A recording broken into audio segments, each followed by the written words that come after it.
हम सभी गांव के खिलाड़ी हैं, हमें खुशी महसूस हो रहा है कि हमें इस मैदान पर खेलने का मौका मिल रहा है। मैं इसका श्रेय जीबीके और टाटा मोटर को देना चाहूँगा। हम सोचे भी नहीं थे कि हमें इतने बड़े बड़े टीमों के साथ खेलना होगा। वो दिन मुझे अब भी याद है जब हम दूसरों का फुटबॉल मैच मैदान के बाहर बैठ के देखा करते थे और गांव जाकर कपड़ा का गेंद बनाकर खेला करते थे। और यहाँ तक जो हम पहुँचे हैं इसका श्रेय मैं टाटा मोटर्स और जीबीके को देना चाहता हूँ कि इतना अच्छा मुझे प्लेटफॉर्म मिला और जीएसए लीग में खेलने का मौका मिला। आज हम सबको टाटा मोटर्स के एक अच्छे कोच ने ये देखकर खेल का प्रक्रिया सिखाया है और हमें उम्मीद है कि हम लोग ऐसे ही खेलेंगे तो ये मैच भी जीत जाएंगे।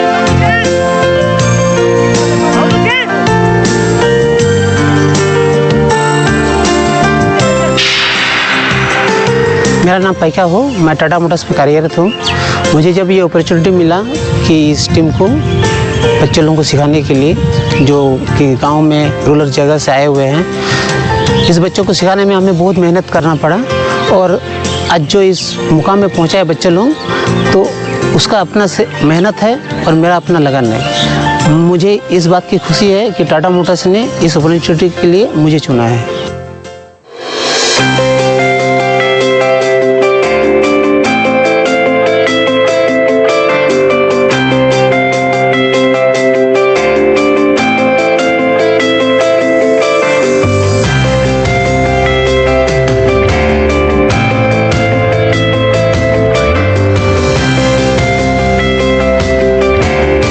बहुत बहुत धन्यवाद है। हम लोग का कुछ दिन के लिए रोजी रोटी दिया है। बहुत खुशी की बात है जो कि हम लोग को इसमें तक भी मिलने में।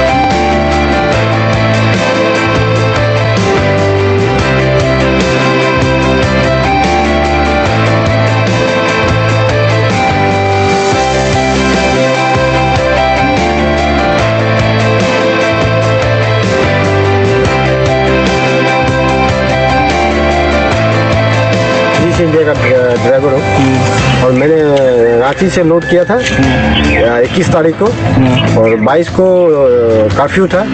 उसका बाद दिन से हम यहीं में फंसा हुआ। हाँ, टाटा मोटर्स ये खाना हमको दिया, बहुत अच्छा हुआ।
की दुआ अब्बू सा जज्बा नेकी को चली मेरी दो पहिया ईद में मिलेगी इतनी दुआ जब निकल पड़ी मेरी दो पहिया नेकी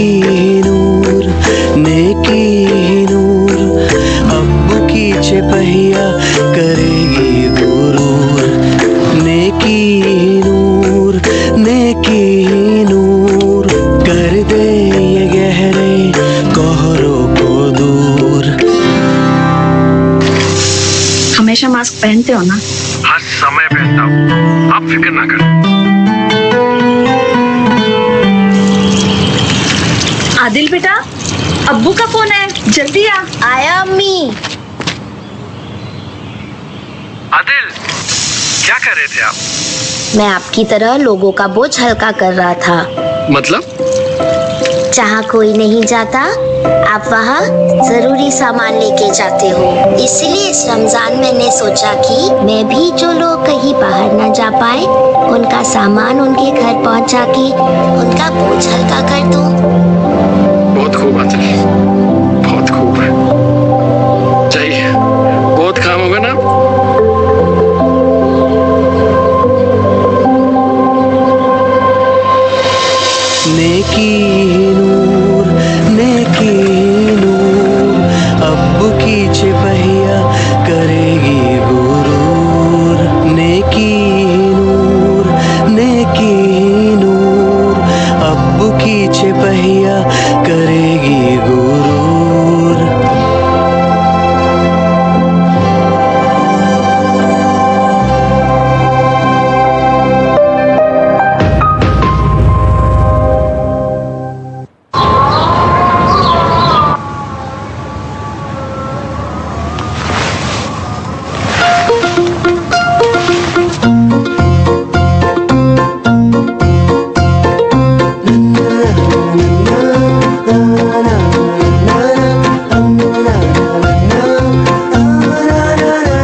الرحيم. سأخذك هذا إلى منزلك في رمضان.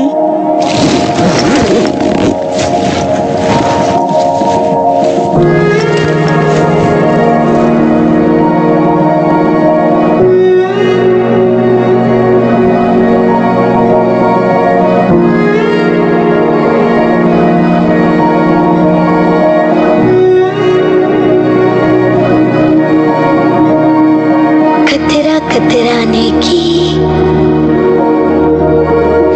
जोड़ के ऐसी नेमत पर जो हर रज़ा को पूरा कर दे, वो हर नकदी से ऊपर. مهما كان الطريق صعبا فإنه ينيره للجميع.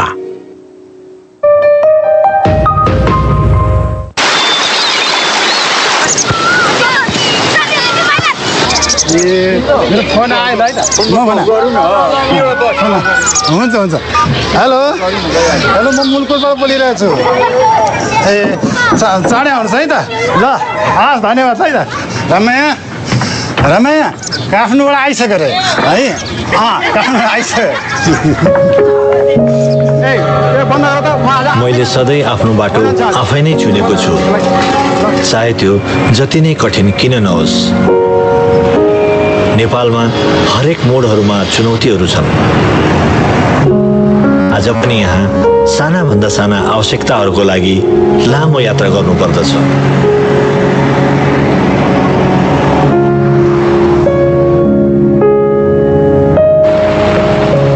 नेपाल एउटा पहाडी मुलुक हो। यहाँका धेरै गाउँ बस्तीहरूमा आज पनि चुलाको नै चलन छ। यी पहाडहरूमा हिँड्न धेरै गाह्रो हुन्छ, फेरि दाउराको भारी लिएर त अझै पनि।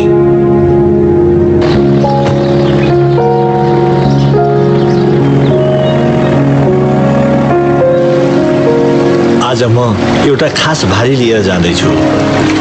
केही इच्छा, केही आवश्यकताहरू र धेरै नै खुसीहरू। सबै कुरा ठिकै हुनेछ भन्ने मलाई लाग्छ।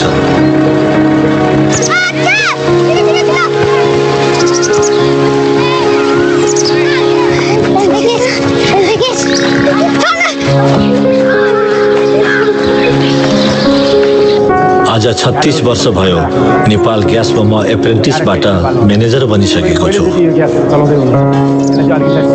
तर केही खास कुरा डेलिभरी गर्दा धेरै खुसी लाग्ने गर्छ।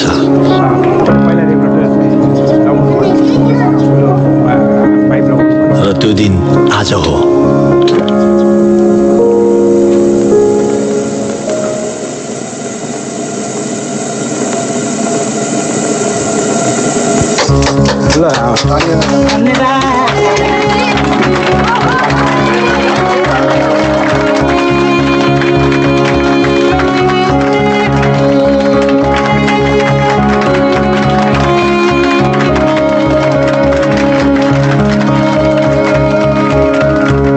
अर्काका आवश्यकताहरू पूरा गरेर अघि बढ्दै जानु, यही त हो योद्धाको काम। टाटा योद्धा न झुक्छ न रोकिन्छ।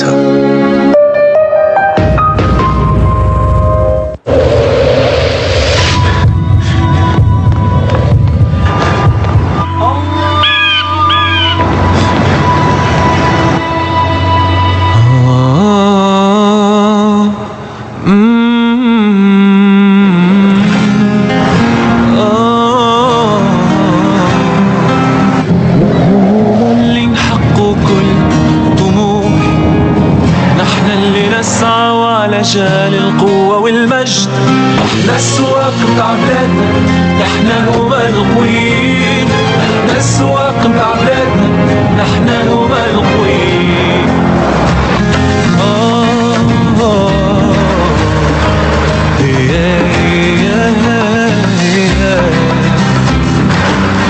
نحنا هما اللي نمشي والقدام، نحنا هما اللي مهدوفناش دور.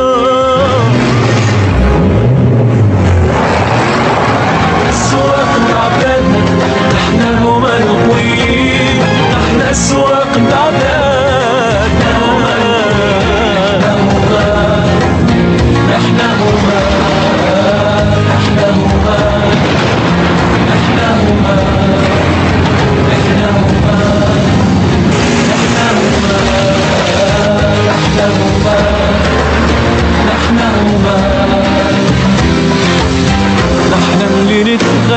على كل الحواجز.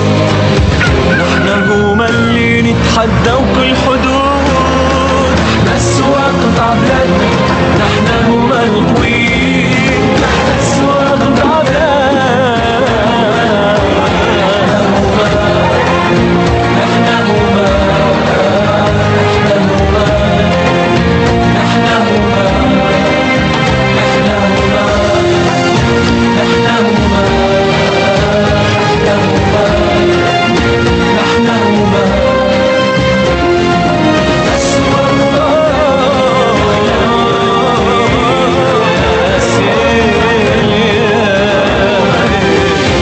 وعلى خاطر القوي بركة هو اللي نجم.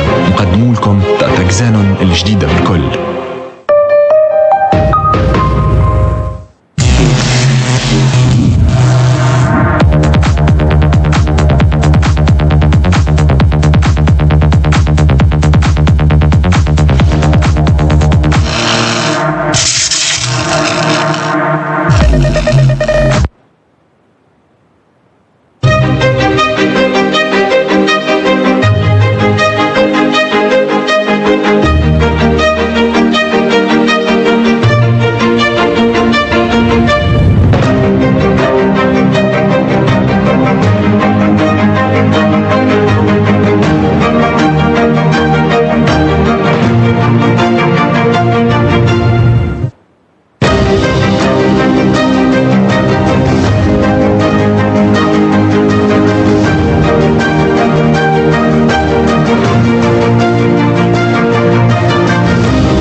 The power of distraction.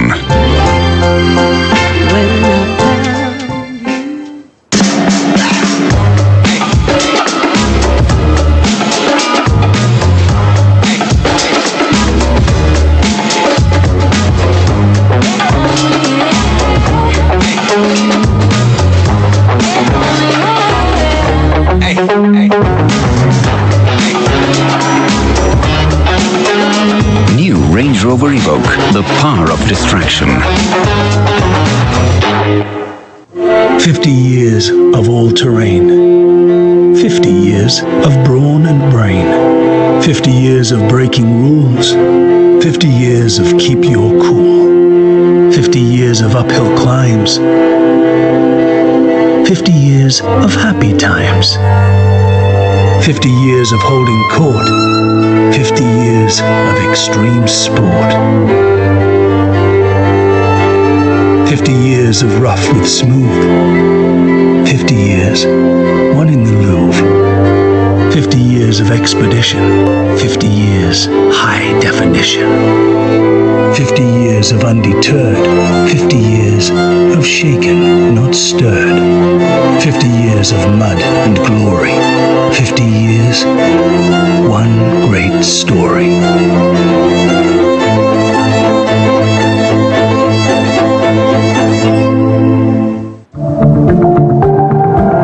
Tata 15 साल से भारत की नंबर 1 स्मॉल कमर्शियल व्हीकल है और इसने 22 लाख से भी ज्यादा ग्राहकों की लाइफ बदली और उनको दी गोल्ड जैसी कामयाबी। अब नए BS6 इंजन के साथ टाटा एस की रेंज देगी और भी बड़ी कामयाबी। BS6 यानी गोल्ड जैसी बचत और कमाई। BS6 से बिजनेस बनेगा सिंपल और पर्यावरण होगा खुशहाल। इसीलिए तो कहते हैं कि BS6 सोना है और एस का दाम उससे मिलने वाली आराम और सहूलियत और संपूर्ण सेवा का वादा है सोने पे सुहागा। टाटा एस डीजल, CNG और अब पेट्रोल में भी उपलब्ध। अब एस की अच्छाई और पेट्रोल का साथ बनाए आपके बिजनेस को कामयाब। टाटा एस, कामयाबी हर कदम। जब देश में सब कुछ बड़ा है तो क्यों ना हम इंट्रा को बड़ा करते चलें। पेश है बड़ी पावर, बड़ी परफॉर्मेंस, बड़ा कंफर्ट वाला, बड़े चक्कों वाला टाटा इंट्रा, जो बदले सोच, बदले जिंदगी। ये उठाए और भी बड़ा लोड अपनी और भी बड़ी लोड बॉडी से। FE स्विच से दिलाए और भी बड़ी बचत। पावर के साथ आसानी से चढ़े कोई भी राह और हर ट्रिप में दे और भी ज्यादा आराम, ताकि आपको मिले और भी कम cost of ownership. Tata Intra ready है प्रीमियम टफ डिजाइन के साथ और भी बेहतर कंफर्ट और कन्वीनियंस के साथ और टाटा की जानी मानी संपूर्ण सेवा के साथ। टाटा इंट्रा सिर्फ बड़ा नहीं, बढ़िया भी। राह नहीं, मंजिल नहीं, जोश नया, सोच नहीं, जुनून नया, पहचान नहीं। पेश है नए सपनों के लिए तैयार नया टाटा योद्धा। ये है सर्वश्रेष्ठ 100 हॉर्स पावर इंजन वाली टाटा पिकअप रेंज की विश्वसनीय पेशकश। 1700 किलो पेलोड और बड़ी लोड बॉडी जो दे बेहतर बचत और कमाई। नए दमदार स्टाइलिश लुक्स, बेहतरीन कंफर्ट, कन्वीनियंस और safety.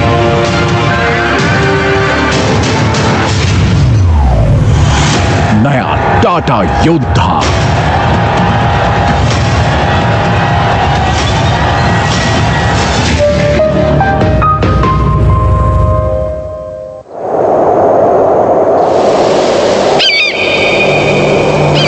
It's not easy going it alone.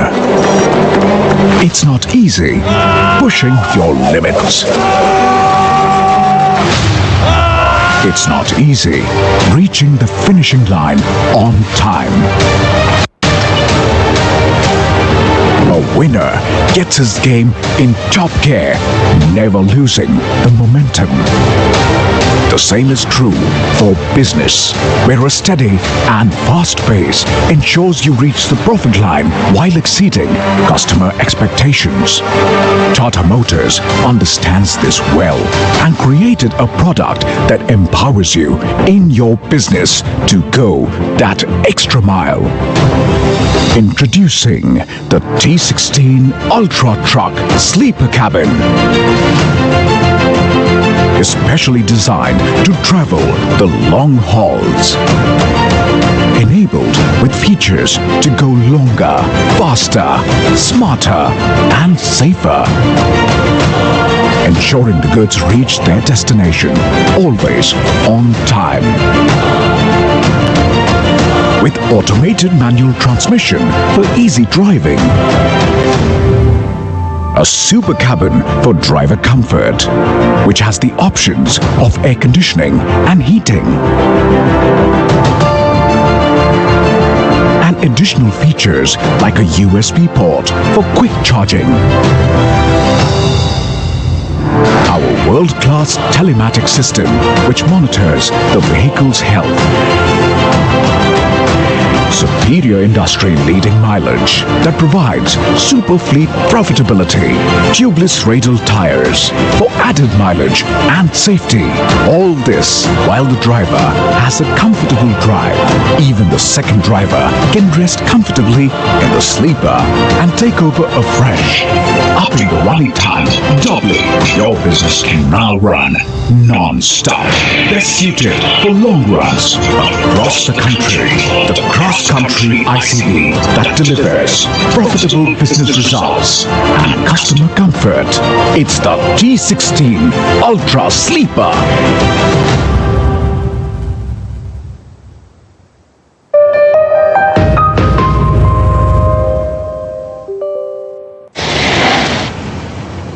Guys, wanna try something new? Let's go for it. À droite, à gauche. Left. À droite, à gauche. Right. Si t'es à ta mur, vers ta main.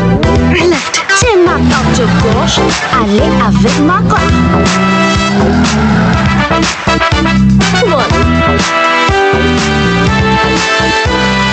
Vamos, la perdemos. Veux je n'ai pas de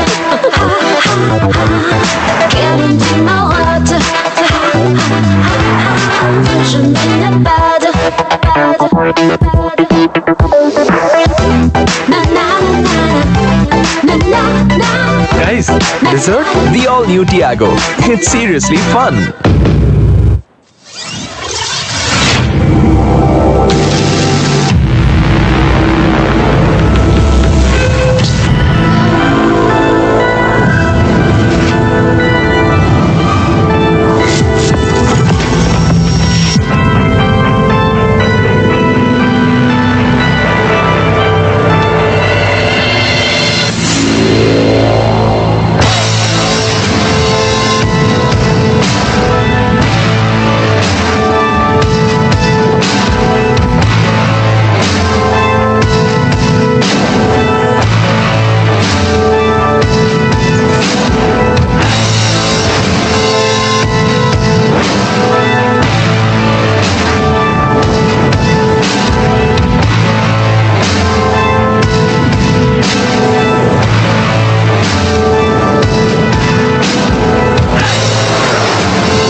Presenting the all-new Harrier 2020 panoramic sunroof.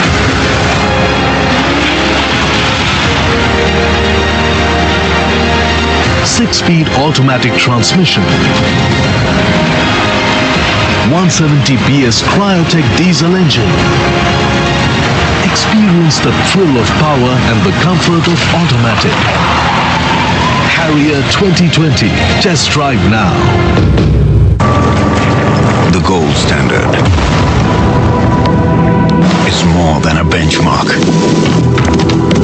It's the inspiration behind the finest detail.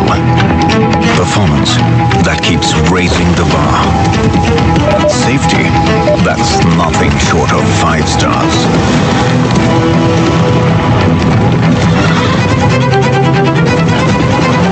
And the brightest color of perfection. The gold standard in premium hatchbacks is here, and it welcomes you with wings wide open. Altroz, the gold standard.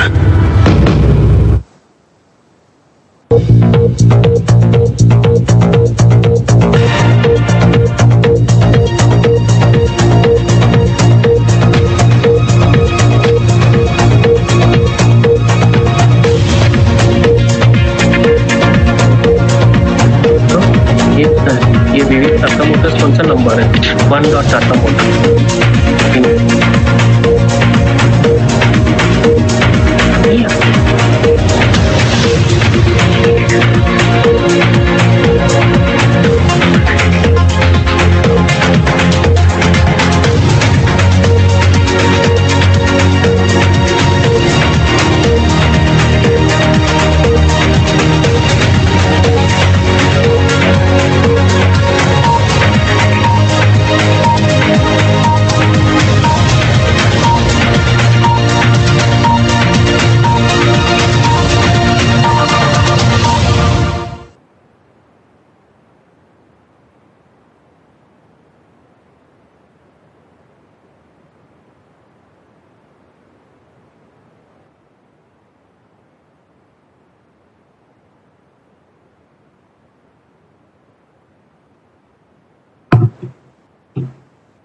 Dear shareholders, good afternoon.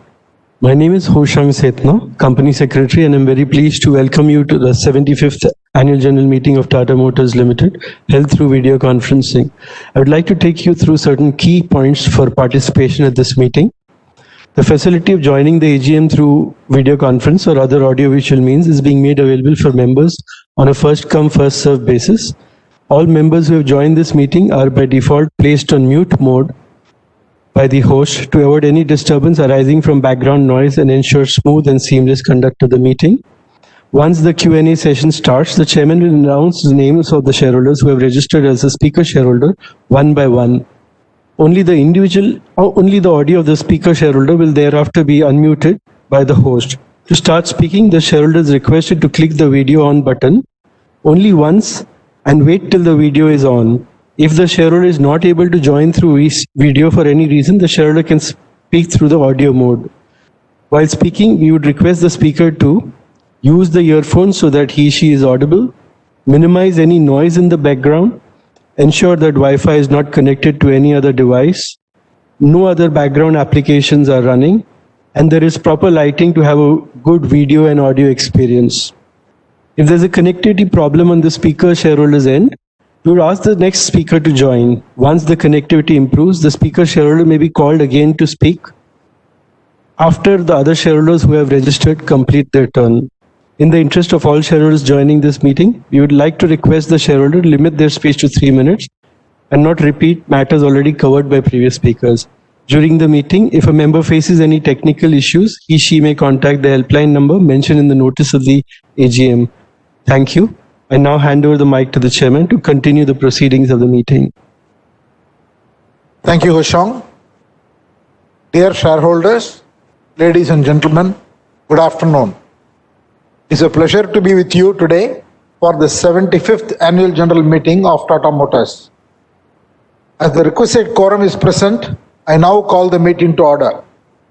For the information of the members, the proceedings of this meeting are being video recorded and a live streaming also being webcast on NSDL's website. I would now like to call all directors who are present in this meeting through video conference so that they can greet the shareholders. Mr. Om Prakash Bhatt.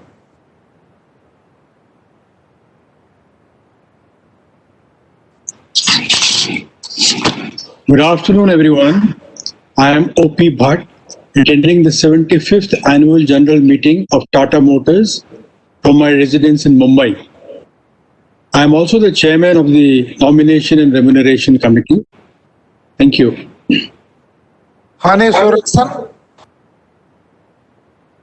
Good afternoon, everyone. My name is Hanne Sørensen, and I'm a director of Tata Motors. I'm participating in this annual general meeting from my residence in Copenhagen in Denmark, and I am also the chairman of the risk committee meeting, or the risk committee, and the health, safety, and sustainability committee. Thank you.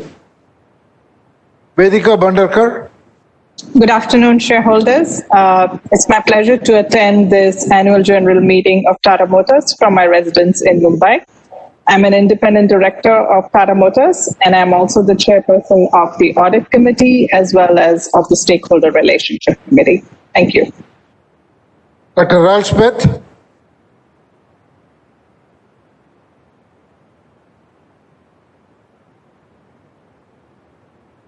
In the UK, out of Italy. Thank you, Ralph. Gunther Buschek. Good afternoon, dear all, dear shareholders. This is Gunther Buschek speaking, CEO and MD of Tata Motors, participating in Tata Motors 75th AGM from my private residence in Munich, Germany.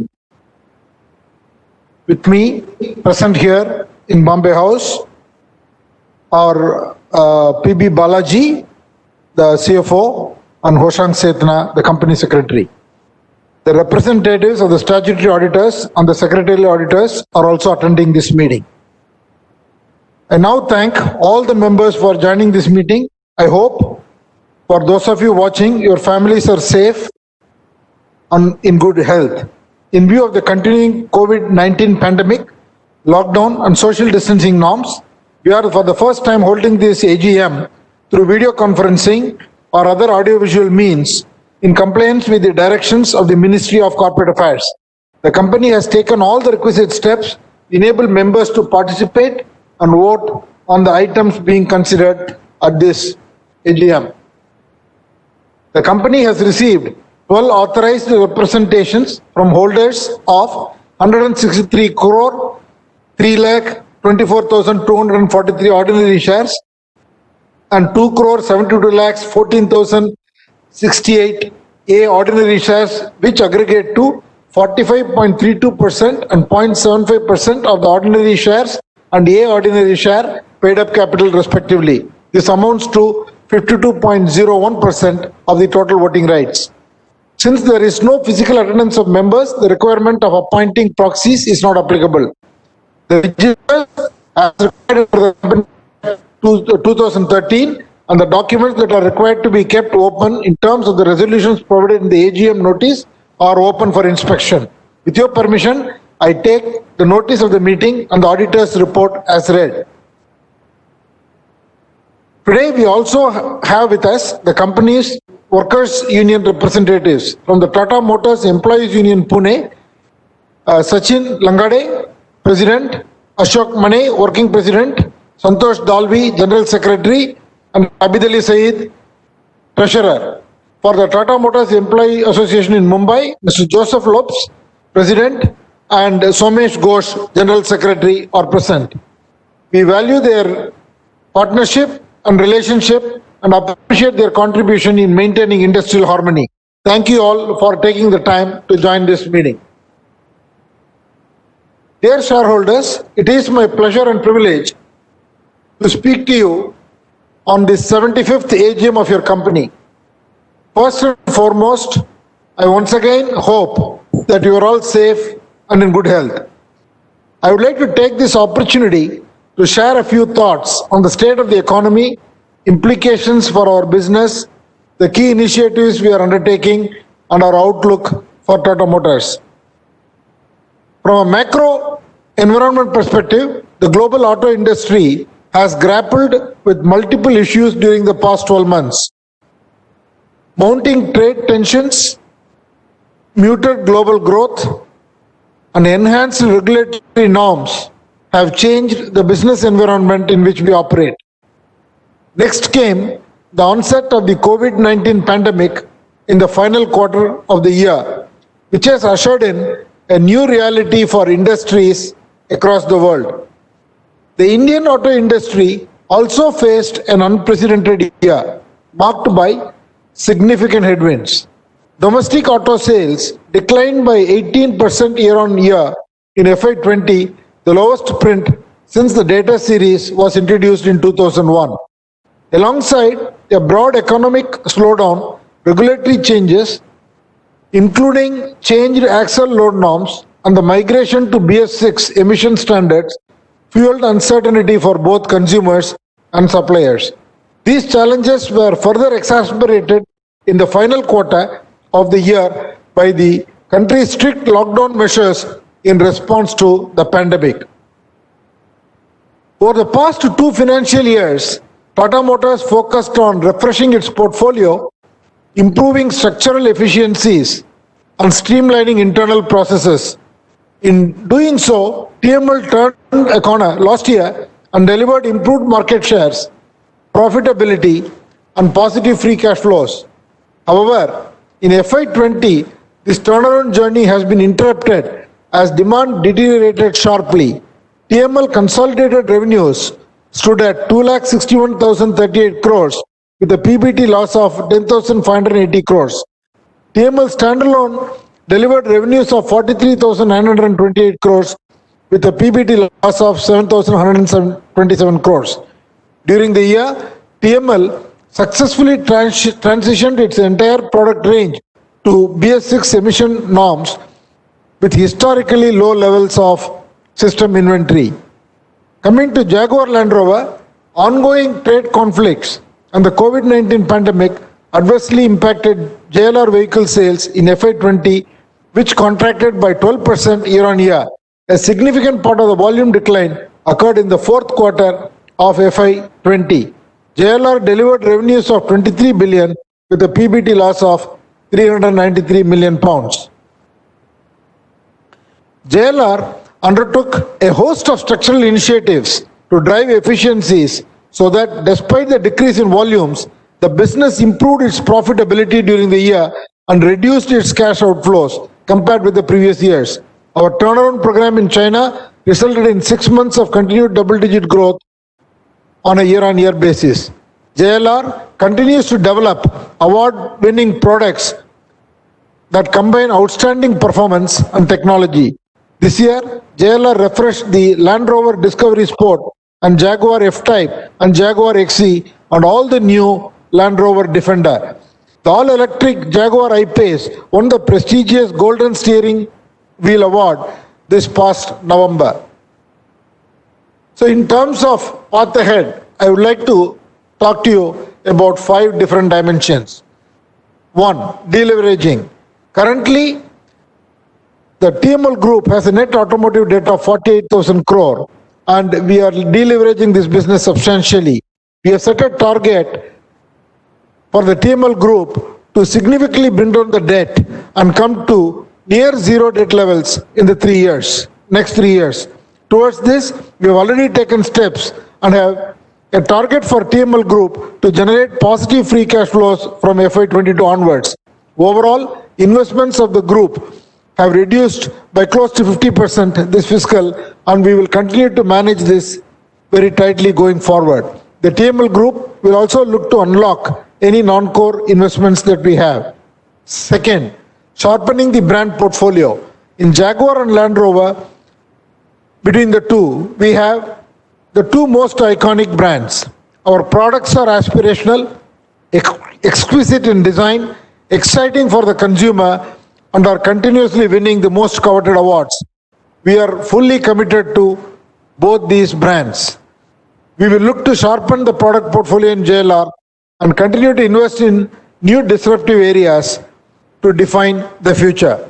Here in India, Tata Motors has made significant investments over the last few years, and we are delighted to see a very good response that we are getting from our customers for new models like Nexon, Ultras, and Harrier in the PV segment. We would like to build on this momentum and create a very strong business. In the CV business, we have a very strong portfolio already and have a very strong network. As the market recovers and as the economy recovers this year, we are well positioned for success. The third, sales and service experience. The other area we are investing is in our sales and service experience. Customer behavior is changing in many ways, further accelerated by COVID-19. This is fundamental.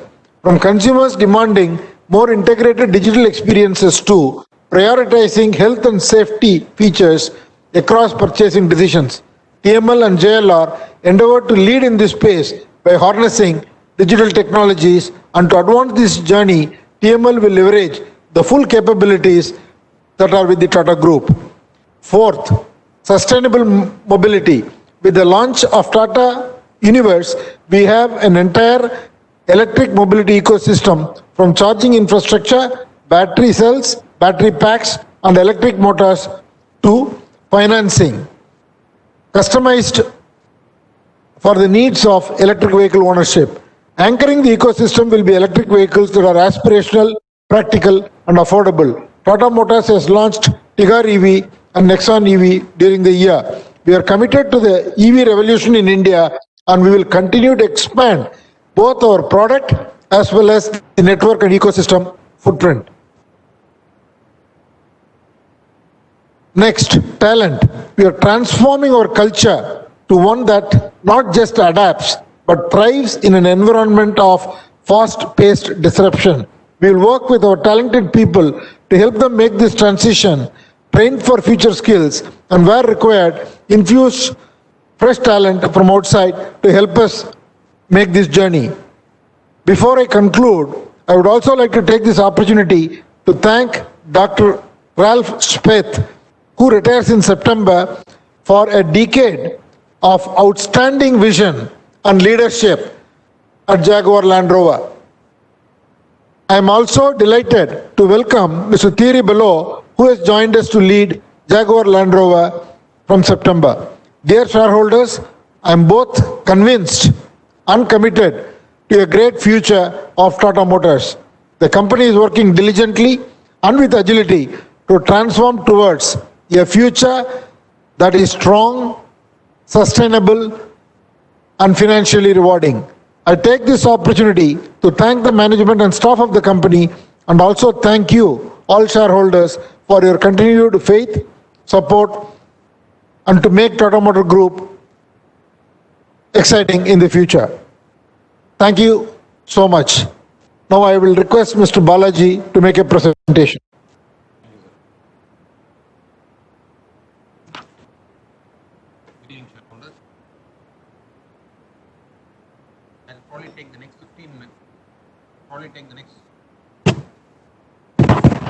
I'll probably take the next 15 minutes to talk you through the numbers as well as some of the strategies that we have put in place for Tata Motors over the last year.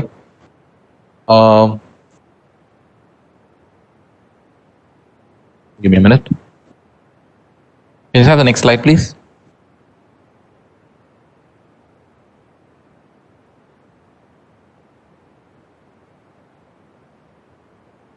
Yeah.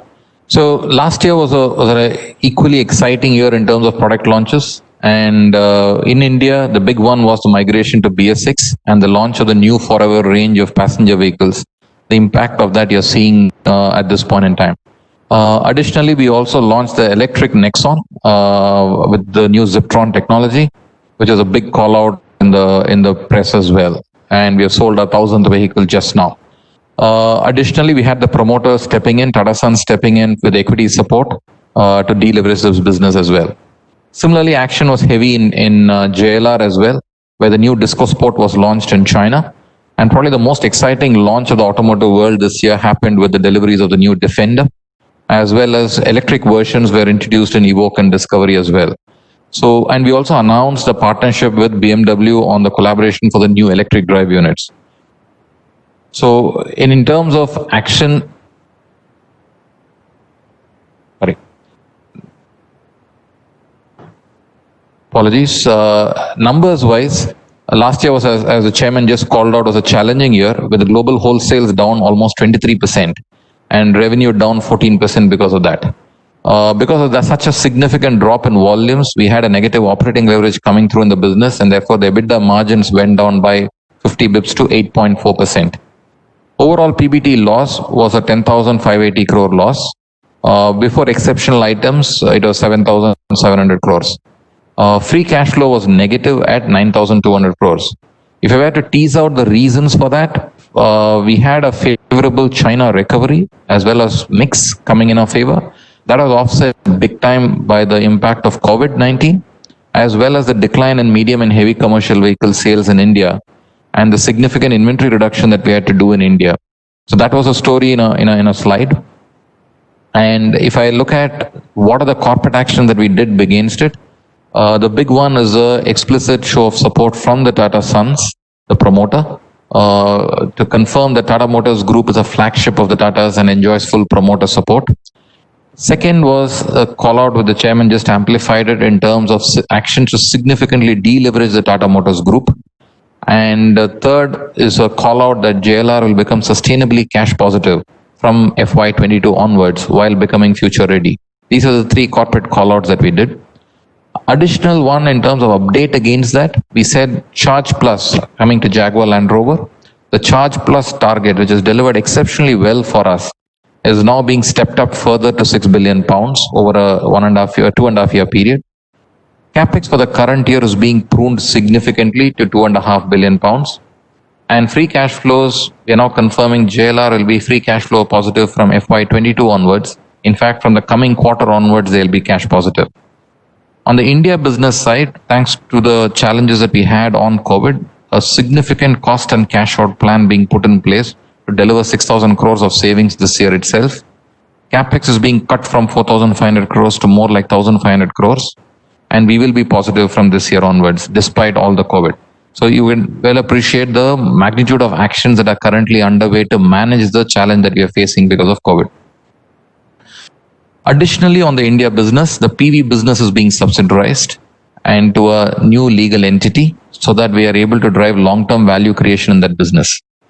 Additionally, we are also now ensuring that the focus of the PV business is squarely on the front end with the kind of portfolio of exciting cars we have. We now said that we want to reimagine the front end as well as the after-sales service experience, and hence the Reimagined PV has been launched, and you can see the initial results I'll talk about in a while. Second, of course, is this new legal entity. We are now filed with the NCLT, and we are expecting over the next 9 to 12 months, we should be in a position to create this new legal entity. This will ensure transparent capital allocation as well as focus for this business, and at an appropriate time, we'll also be able to get a right partner in this business. We are also looking to ensure that we dramatically reduce the break-evens of this business, and this business aims to become cash positive by FY23 onwards. On Jaguar Land Rover, the numbers wise, a decline of 12% in the volumes, a revenue down 5%. A real heartening piece is that despite this decline, EBITDA margins improved by 50 bips over the previous year, and EBIT margins improved by 60 bips to hit a near break-even there. And free cash flows outflow much lower this year compared to last year. Overall retails were down 12%, and the big call out is China, despite being down 8.9%, has outperformed the industry, which declined by 16.6%. COVID has obviously hit the entire world, and JLR was also impacted in UK and as well as Europe.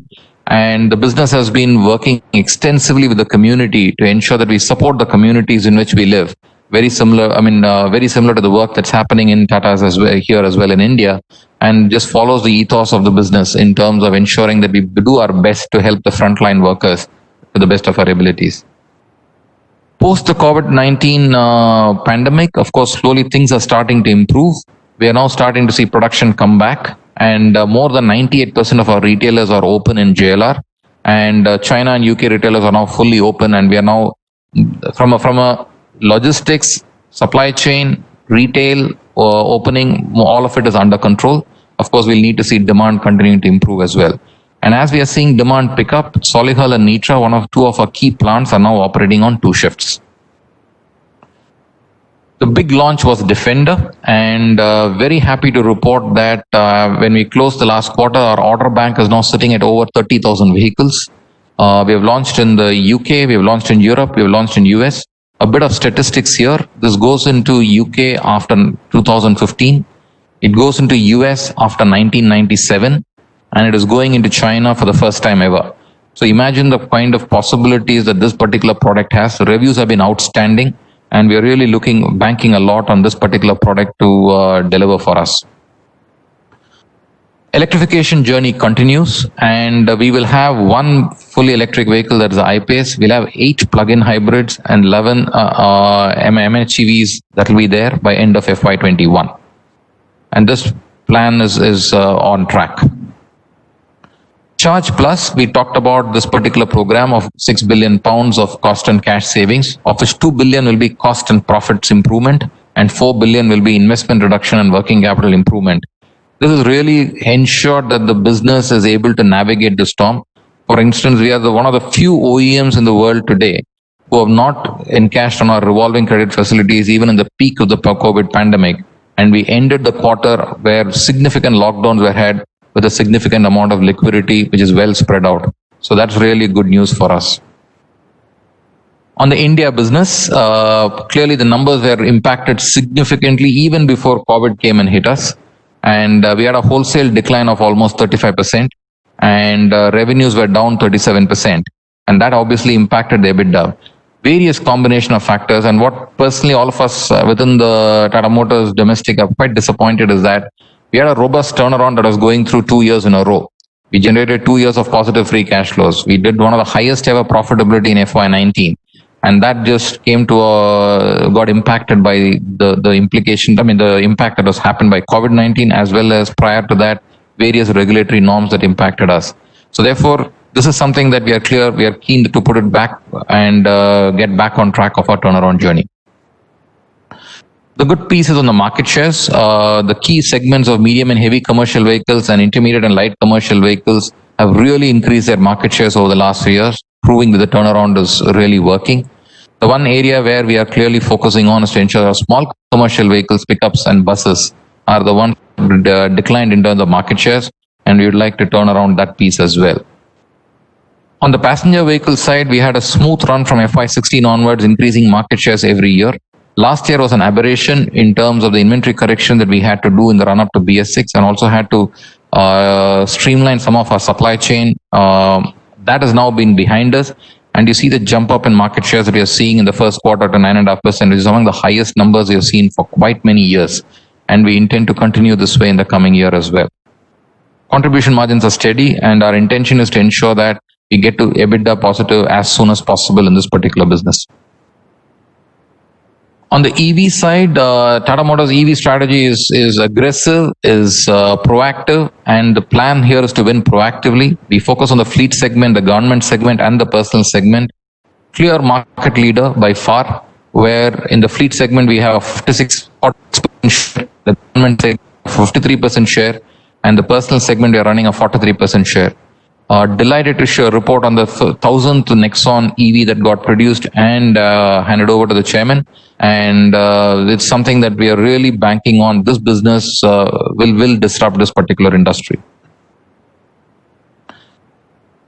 COVID, again, a quick update on where we are today on the market situation. We are clearly seeing some challenges still particularly on the CV side of the business, where lower freight utilizations, lower driver and labor availability, as well as conservative approach by financiers, and delayed school reopening and working from home has dented demand for the buses segment, for instance, and overall GDPs being slow also meant that the cargo segment has been impacted. But as we are starting to see slowly utilization starting to improve. Rural economy is something that we are really banking on to lead this revival. And clearly select industries like steel, petroleum, FMCG, e-commerce starting to do well. And probably most reassuringly, the customer feedback on our new BS6 range of products has been very good. So therefore, that's how we see as the bright spots. And how we are focusing extensively on demand generation by upskilling our sales force, establishing BS6 through field trials so that people believe in the technology, and working extensively with financiers to unlock the financial bottleneck that is out there. And because of the intermittent lockdowns that we are seeing in various parts of the country, supply chain is not necessarily smooth. And that is something that we are working on as well. And obviously, the team is fully focused on cost reduction and cash conservation in line with the 6,000 crore plan that I talked about earlier. On the passenger vehicle side, entire focus is on retail, as well as driving innovative financing schemes for our customers. We are ensuring that part of the COVID, we are delivering home service to get the vehicles on road, special service to COVID warriors as well. And at the workshops, sanitized by Tata Motors is a clear call out as a theme, and that is being worked out, delivered in all the workshops. The big one that we are working on is on the e-commerce and the digital platforms as well, where we have launched the Click to Drive platform for online lead generation, and also ensuring we're helping our dealers up in this particular scenario as well. So very close monitoring of the situation and ensuring that demand supply is also matched. That is what we are working on the PV side at this point in time in the aftermath of COVID. Cash saving 6,000 crores, well on track. We started with 1,000 crores delivery for last quarter. We are confident that we'll hit 6,000 crores. Where do we see situation going forward? Clearly, there's an uncertain demand environment that is for all of us to see. But we are very clearly seeing from Q2 onward, that is the current quarter onwards, we will see improvement in sales volume, revenue and profits from here on, both in JLR and in Tata Motors. And our liquidity will continue to improve with positive free cash flows between Q2 and Q4 this year. Focus area, significantly deleverage the company, bring down the debt levels in the company. Drive positive free cash flows from FY22 in JLR and FY21 itself in India. Continue to launch exciting product, because that's what we are here for, including EVs, to meet this recovering demand. And deliver the cost and cash savings target of £2.5 billion in this year in JLR and 6,000 crores here in India here. And of course, the PV subsidization needs to be executed flawlessly. So that's how we see as a plan going forward. Thank you, and back to you, Chairman.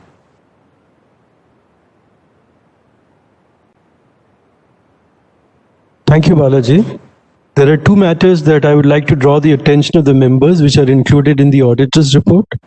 One is on the report on page 180, which contains an emphasis of matter on the manager remuneration paid to our CEO and managing director, which exceeds the prescribed limits under section 197, read with schedule 5 of the Companies Act 2013 by rupees 11.82 crores. The management's response is as follows. For the year under review, Mr. Butchek was paid manager remuneration of rupees 16.48 crores as per the terms of his appointment for a tenure of 5 years effective February 15, 2016, as agreed with him and also as approved by the members via a special resolution at the annual general meeting held on August 9, 2016. Pursuant to the provisions of section 197 read with schedule 5 of the Act, members' approval is being sought for ratifying the payment of minimum remuneration to Mr. Butchek due to losses incurred during the year under review and consequent waiver of recovery of a part of the minimum remuneration that is in excess of the prescribed limit, and B, for payment of minimum remuneration to Mr. Butchek in case of inadequacy of profits for FY 2021. Members' attention is drawn to items number 4 and 5 of the notice of the annual general meeting. The second one is on page number 182 on internal financial controls.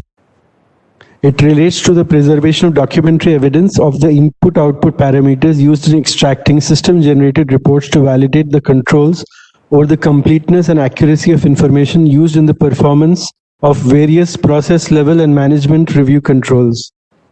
Statutory auditors have considered it a material weakness identified in determining the nature, timing, and extent of audit tests applied in their audit of standalone financial statements, and the material weakness does not affect their opinion on the standalone financial statements of the company. Management's response is under.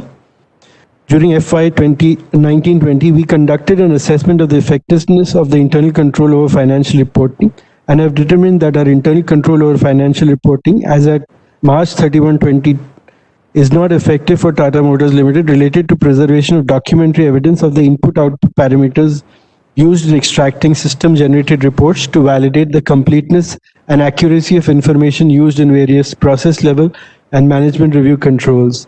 These reports could potentially cause the financial information or disclosure in the financial statements to be materially stated if not reviewed carefully. However, the material weakness did not result in material misstatement to the annual financial statements. The statutory auditor's report does not contain any other qualifications, reservations, adverse remarks, or disclaimers. I would also like to talk to you about the process of voting on the resolutions in the meeting. The Companies Act 2013 and the SEBI listing regulations provide for an electronic voting. Accordingly, the company has provided its members the facility to cast their votes through the remote e-voting system administered by NSDL. The facility for voting at the meeting is also provided for members present here and who have not yet voted. Members may please go to the voting page of the NSDL e-voting website and cast their vote while at the same time watch the proceedings of the meeting.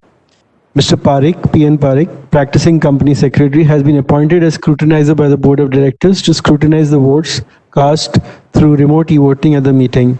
Since the AGM is being held through video conferencing or other audiovisual means, and the resolutions mentioned in the notice convening this AGM have been already put to vote through remote e-voting, there will be no proposing and seconding of the resolutions. Thank you. I now hand over the mic to the chairman, sir, to continue proceedings of this meeting. Thank you, Sean. Now I would like to take questions or observations and comments from the shareholders. I would request all shareholder members to limit their speech to 3 minutes. First, I'll start with Dr. Arun Kumar Bopanna. Dr. Arun Kumar, your mic has been unmuted. You may start your video and speak now. Yeah, good afternoon. Good afternoon. Can you see me, sir? Yes. Namaste, sir. Namaste. Nice to see you smiling. I missed you saying this year. I'm still in Hyderabad stuck. Hope to see you soon. Thanks to Hoshang and Wispy. They've been very kind to me always. Sir, I thought the worst was over for Tata Motors, as the best was done by Tata Motors in Pune. Anyway, important was fighting the Corona war, not selling a car. What else could be the cause or the cause? I think it's like the Kennedy curse for Tata Motors. Whatever be the legacy, I think as a chairman, I know the load you're taking as a chairman, sir. I empathize with you. I am with you always. Behavioral change to structural change.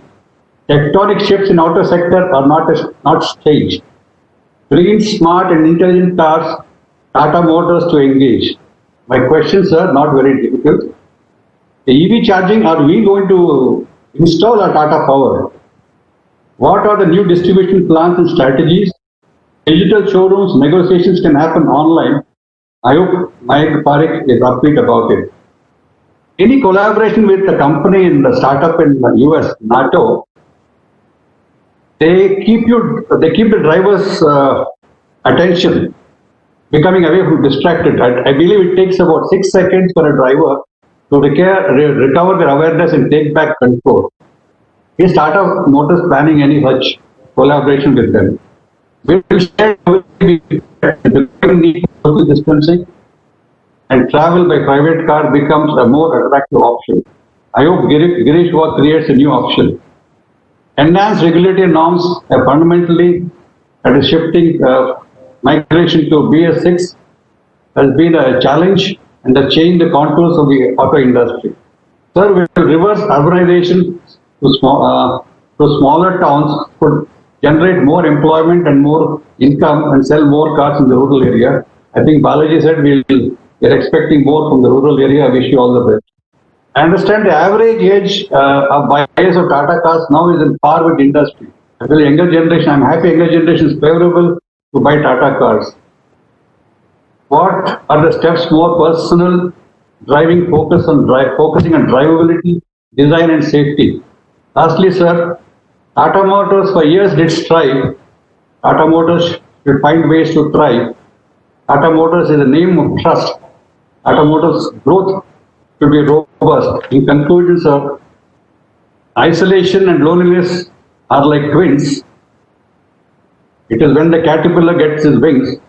I hope Gunter Bushak gets his wings. Gunter Bushak, Miss Morgan, you are in Munich, I am in Hyderabad. Balaji, your speech promises many upswings.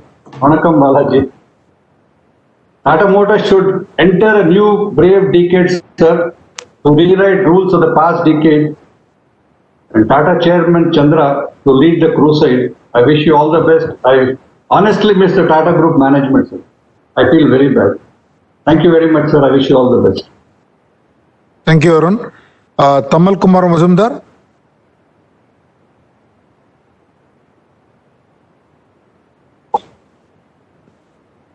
One minute, sir.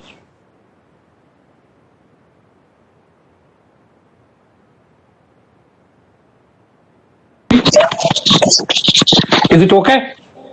Yeah, I am becoming very familiar with your bookshelf. Good afternoon, Chandra sir, Bhatt sir, Mr. Gunter, Mr. Balaji, Shailesh Chandra and other directors of the company. Nice to see all of you in good health and spirit. Myself, Tamal Kumar Mazumdar, an equity shareholder from Kolkata. And sir, Dr. Spate will be retiring after managing JLR for 10 years. We all wish him good health and spirit. And sir, I have some queries relating to audited accounts and other matters. And I seek your indulgence because I have gone through the F20 form as well as the 400-page annual report and the subsidiaries. So I seek some indulgence from your end. Sir, during financial year 20, Jaguar Land Rover contributed 80.3%, Tata Motors contributed 18.1%, and Vehicle Finance contributed 1.6% of total automotive revenue. Standalone segment results for financial 20 showed passenger vehicle business booked a loss of 2,728 crores, excluding interest and other unallocables, against a turnover of 10,000 crores, 10,772 crores. And on the other hand, loss of commercial vehicle segment was much less as 208 crores, excluding interest and other unallocables, against a turnover of 32,933 crores. JLR also decreased its losses during financial year 20 in comparison to financial year 19. Due to worldwide COVID-19 pandemic, like others, during Q1 also, our company also suffered on standalone as well as on consolidated basis. And sir, in your opening remark as well as Mr. Balaji's presentation also we talked, despite that I want to know your expectation from the remaining part of the year. Your expectation from the remaining part of the year. Your expectation. And sir, what is the present status of discussion between JLR and UK government for an estimated £1 billion support package to tide through coronavirus pandemic? Further, JLR kept its alternative plan ready in case of failure of talks with UK government. And sir, on 28 March 2020, the board of Tata Motors approved a plan to spin off the passenger vehicle business, including electrical vehicles into a separate subsidiary. And whether the impairment of 1,418.64 crores during financial year 20 for cash generating unit of passenger vehicle is in the same direction in order to clean garbages before transfer. Because company provided 1,418 crores. And Mr. Balaji said it will be completed within 9 to 12 months. And whether you are in talks with other partners or whether in talks with others to get a partner currently. And sir, during financial year 20 on a consolidated basis, the company booked net foreign currency exchange loss of 1,699 crores.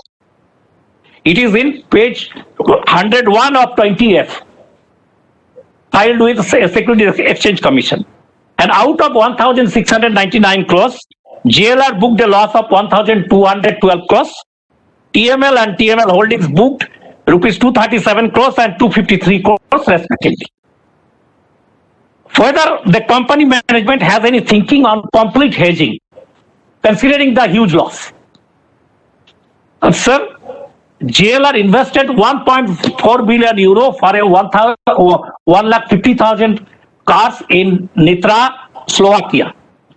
And what is its current capacity utilization? In current capacity utilization in Nitra and Slovakia, and whether the unit break even, and whether JLR received 125 million euro investment aid for the Slovak plant, and if received, under which head it is being shown. Sir, JLR has an employee base of 37,400 as on 31st March 2020. Yet the company announced a charge plus savings target of $1.5 during financial year 21. 1.5 UK pound, billion pound. Whether the saving target includes a decrease in the number of employees. During financial year 21. Please share your thoughts, sir. And sir, JLR has a climate change agreement in the United Kingdom which covers Jaguar and Land Rover 3 vehicle manufacturing plants and 1 special operations facilities. It requires JLR to deliver a 15% reduction in energy use per vehicle by 2020. Compared to 2008 baseline. And you have to decrease the energy consumption by 15%. Further, JLR started and will be able to fulfill the condition by 2020. Sir, JLR's 50-50 joint venture with Chery Automobiles in China booked a loss of 2,005 crores against a turnover of 11,609 crores during financial year 20. And for consolidation purpose, the company took a loss of 1,047 crores during financial year 20. How the unit is doing during the current year? And sir, would you please share your thoughts in respect of its future prospect, taking into consideration political noise and deteriorating relationship with China? Sir, company did a unique accounting. It paid a dividend of UK pound 67.3 million to a subsidiary of JLR, and subsequently invested in JLR. That subsidiary subsequently invested in the same amount in the company. On one end, they got the dividend, and again they invested the same amount in the investment. What is the rationale of such investment in this regard? You got a dividend and you invested. And whether our investment of 1,973 crores in this venture includes the above investment. Sir, TML's Tata Motors exports to top 5 export destinations decreased by 42% during financial year 20. And the top what is the position now in this regard? And sir, after worldwide outbreak of COVID, digital services is gaining ground. Would you please share your thoughts on our initiative in this aspect during the next 5 years? Digital initiative during the past. And sir, UK government introduced digital service tax at the rate of 2% of UK revenue from digital services from April 20. What will be its impact on JLR during financial year 21 and subsequent years? Finance is really in bad shape. The company booked a massive net impairment of 604 crores against financial year 19's figure of 285 crores.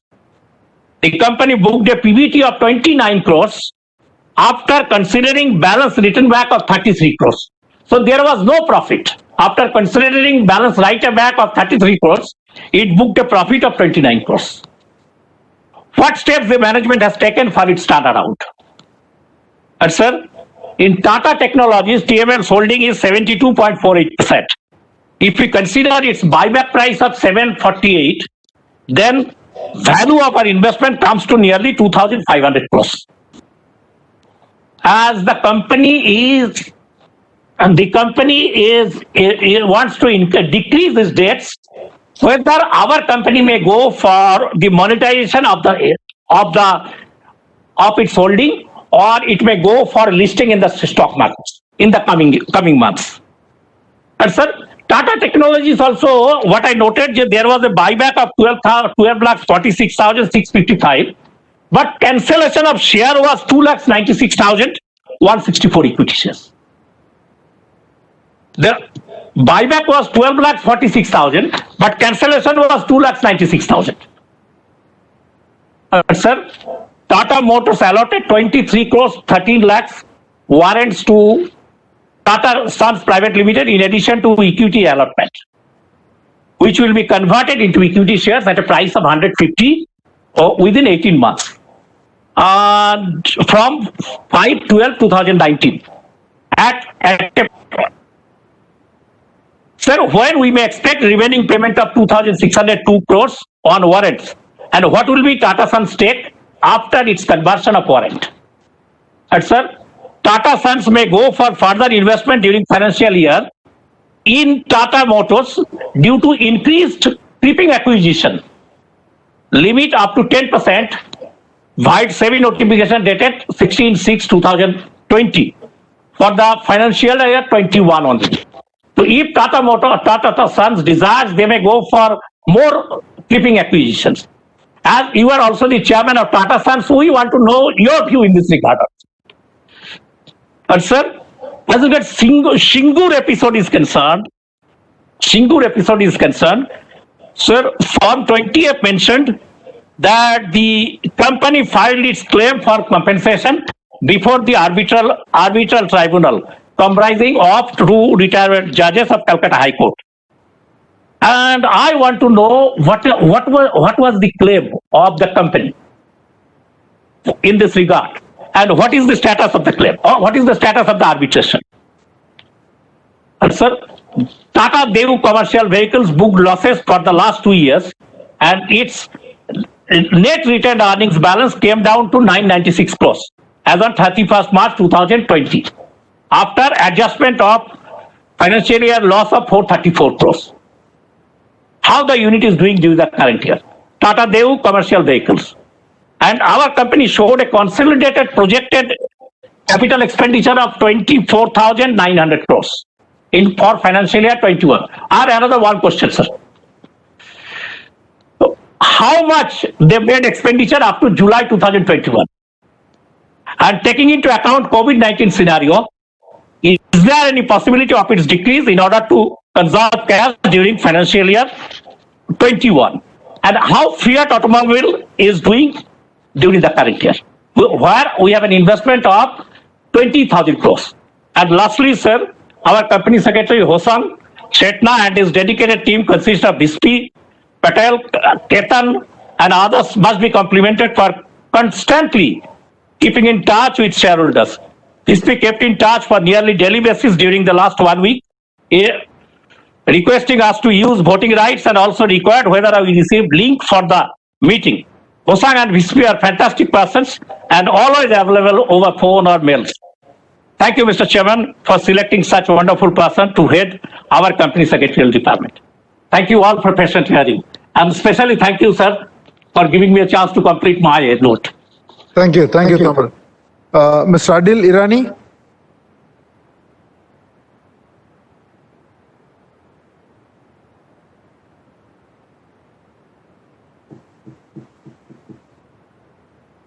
Mr. Adil Irani, your mic has been unmuted.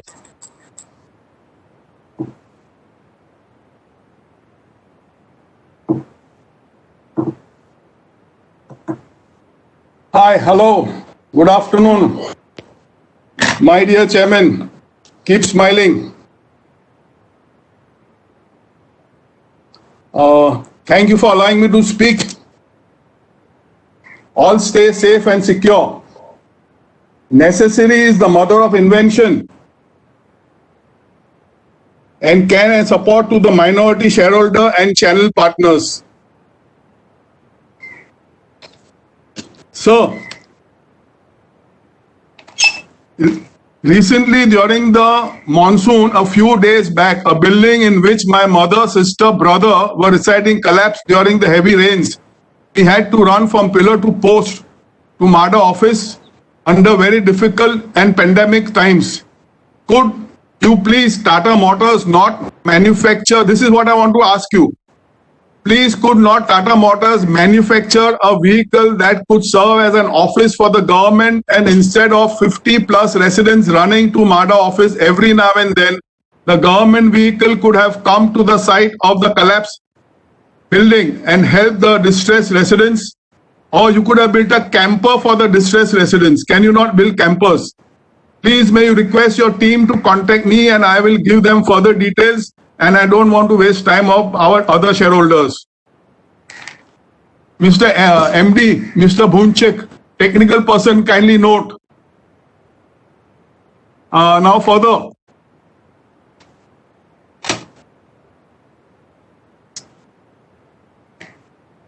So in Tata Motors Finance during the year, gross non-performing assets have doubled from 2.6 to 5.1, and non-performing assets have gone up 3 times from 1.4% to 4.4%.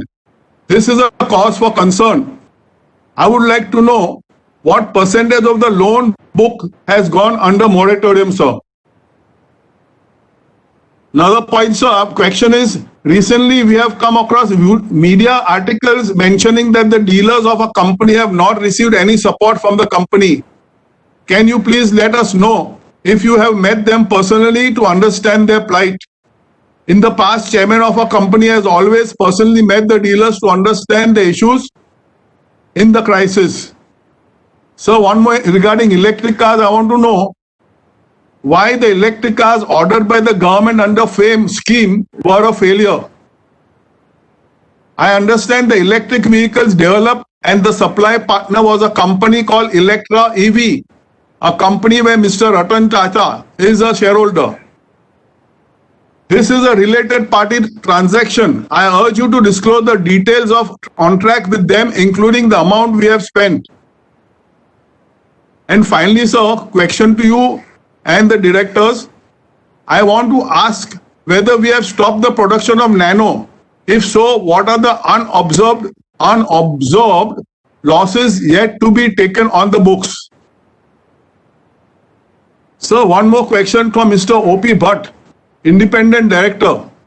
Mr. Bhatt, you are serving as an independent director on various Tata Group companies for the last many years.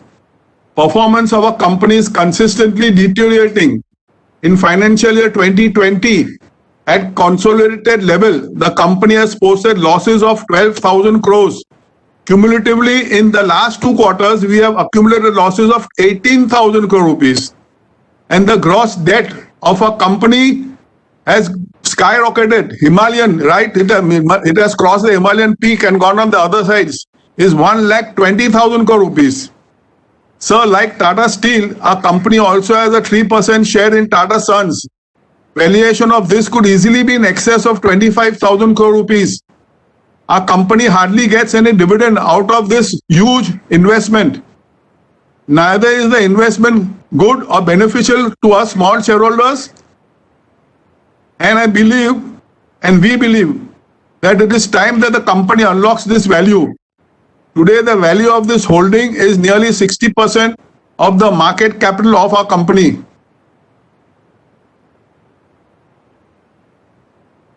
So, as investors and minority shareholders, we have lost significant wealth due to steep drop in share price of our company. So, it is your fiduciary and the other independent directors, it is your fiduciary responsibility to protect the interests of minority shareholders and investors. We would like to know from you how and when you are going to raise your voice and agitate this issue on the board. One more thing, sir. Google search will show you that we are employing 47,000 in UK. 47,000 people employed by Tata, a single company, more than British Aerospace. I mean, in fact, we are the largest employer and we are one of the largest investors in UK. And this is the 3rd time UK has not given aid to our company. Will the Tata Group reevaluate its future investments in UK?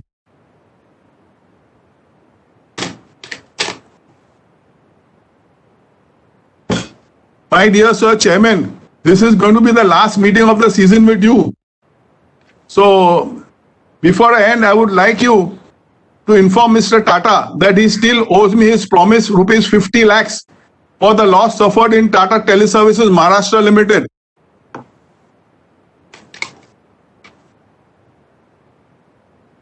And because this is a hearty vote of thanks to the chair, because I'll be there because we don't give us a chance. When the physical meeting was there, we could always say a hearty vote of thanks to the chair.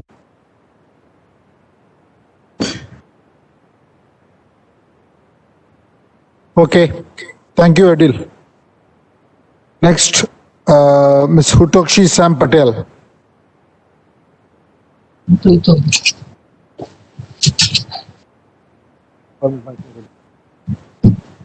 Hello, good afternoon, sir. Thank you, Mr. Chandrasekhar, sir. Yes. Respected sir, Mr. Chandrasekhar, Mr. Guntur Bunchek, Dr. Ralph Speth, Mr. O.P. Bhatt, sir, ladies on the board, our CFO, Mr. Balaji, our company secretary, Mr. Hosang Setna, Mr. Vispi Patel, and Delna. I'm very much thankful to all of you for giving me an opportunity to speak at this conference, at this con call. Indeed, this audio-video conferencing is indeed a very good method of participating in at the AGM, not only for the Bombay speakers but also all India basis. It is also time saving as well as money saving instrument of doing AGM. The company should year by year do conferencing only through audio video means. Sir, first I would like to congratulate all the employees, the management team and the board of directors for winning various awards and accolades. Mr. Chandrasekhar, sir, I congratulate you for buying the 100th electric vehicle on your Ganesh Chaturthi function. Indeed, this shows the board of directors' faith in the company. And we as shareholders are more confident of investing in this company. I also congratulate the company for the launch of Universe electric vehicle, Tata Universe electric vehicle. Company has won other awards also, Golden Award, Best Award, and various other awards for passenger vehicle and other vehicles. Your CSR activities has also been very good. Now I come to the questions. Sir, JLR has come out with the Out, that is the rental service in London, and Heaven, the chauffeur-driven service in London. Can we not have such plans for our Bombay City, Mumbai City, as well as other metros? It will be very useful. Why Ola only should do this? Why can't we do this? Especially office people, it will be very useful. Car rentals as well as chauffeur-driven cars. Do you propose to launch Tata Technologies? I would like to know, sir. The impact of Corona has been very crucial, ruining almost the world economy. How do you foresee the growth of JLR in these circumstances? What are the margins for CV and PV and JLR? Sir, Nexon and Altrox has been our safest vehicles. Still, higher market share can be imagine them to have during 2021. Kia has come out with SUV Sonet. In first day itself, it has got the booking of 6,500. How do we propose this new entrant is having considerable market share? When will our passenger vehicle acquire such market share? We are running into losses in crores. So Jaguar Land Rover and Tata Daewoo are the two subsidiaries, but in Nigeria, Indonesia, Germany, and in India also. But they are all running into losses. There are so many subsidiaries of Tata Motors. Can we not combine them into one, consolidate into a few of them? Why Tata, other Tata companies also are having innumerable subsidies. Why we should not make it less? I don't understand keeping on multiplying with the subsidiaries. Anyway, so we are leaders in commercial vehicles. But Vogue, Discovery, Defender, we have come out with various other models also. We are multiplying in models, but we are not multiplying in finances. Models of the cars increasing, but finances doesn't increase. Tata's approach to serve all the communities from rural to metros, offering nanos to Jaguars, buses and pickups to e-vehicles. What steps we will be taking to reduce the high debts? Will it only be a dream for us to make Tata Motors a debt-free company? So, as mentioned by yourself in your speech, the order book stands at 30,000 vehicles, especially of Defender itself. What about Discovery and Vogue?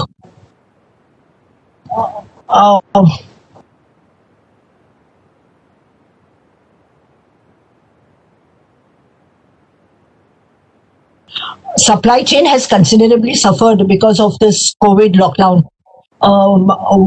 Are we taking any measures to improve the supply chain? Since now many of the businesses have opened.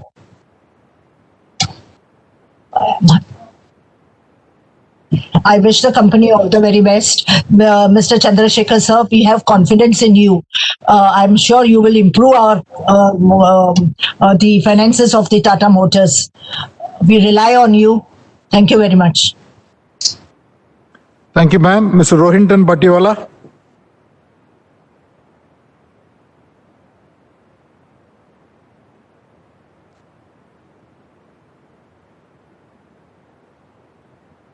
Mr. Rohinton Batiwala. नहीं करनी आप बोलिया करें Mr. Battiwala. Hello. Yes. Yeah. Respect. I am audible, sir. Yes, you are audible. Respected chairman, other board of directors and dais, company secretary Mr. Setna, fellow shareholders, good afternoon to all of you. So you have given 5 minutes and all these shareholders are taking maximum of the time, sir. You should just put your authority and tell them to be quick. Further, you should interrupt them. So what is this going on and on, sir? Sir, my name is R. Battiwala and thanks for inviting me to speak via VC, that is virtual conference.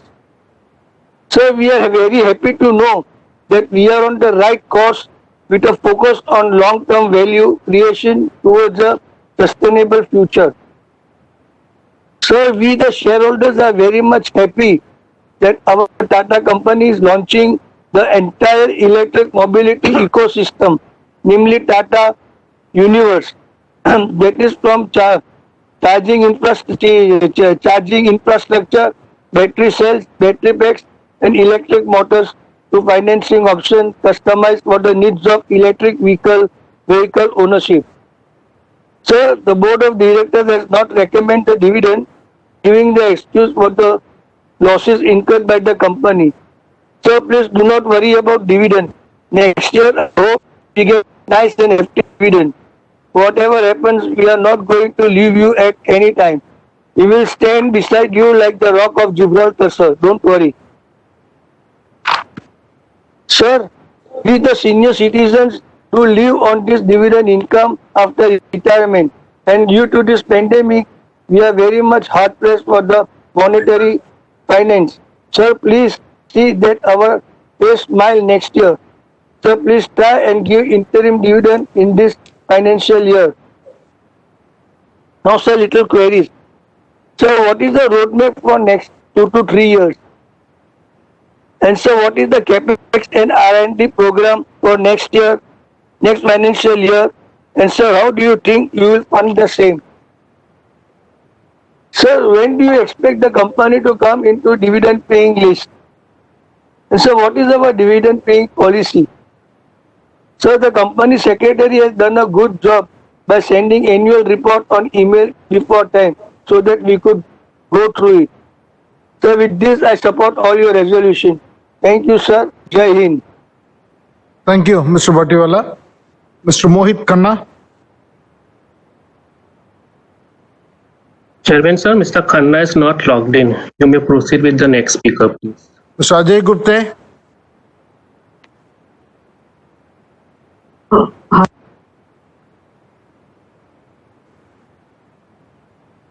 Can you hear me now?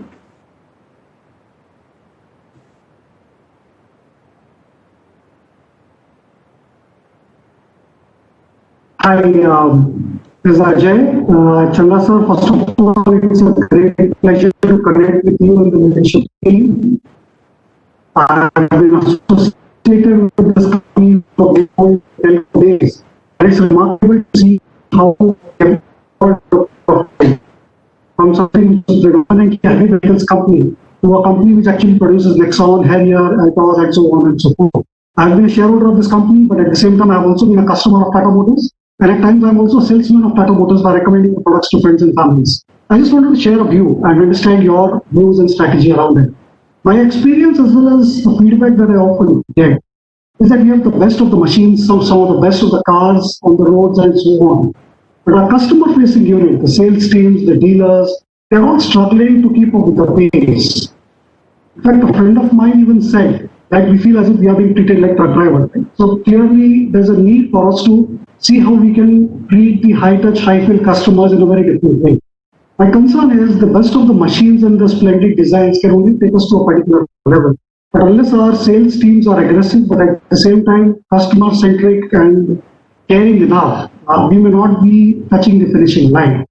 Now, as we move to the next phase of our growth, in terms of the electric vehicles and the high-end models and so on and so forth, how do we plan to groom our people so that they also share the same vision and the customers do not feel shortchanged? I just had this short view and I would be very keen to know what is your view on this. Thank you. Mr. Jahangir Bhattiwala.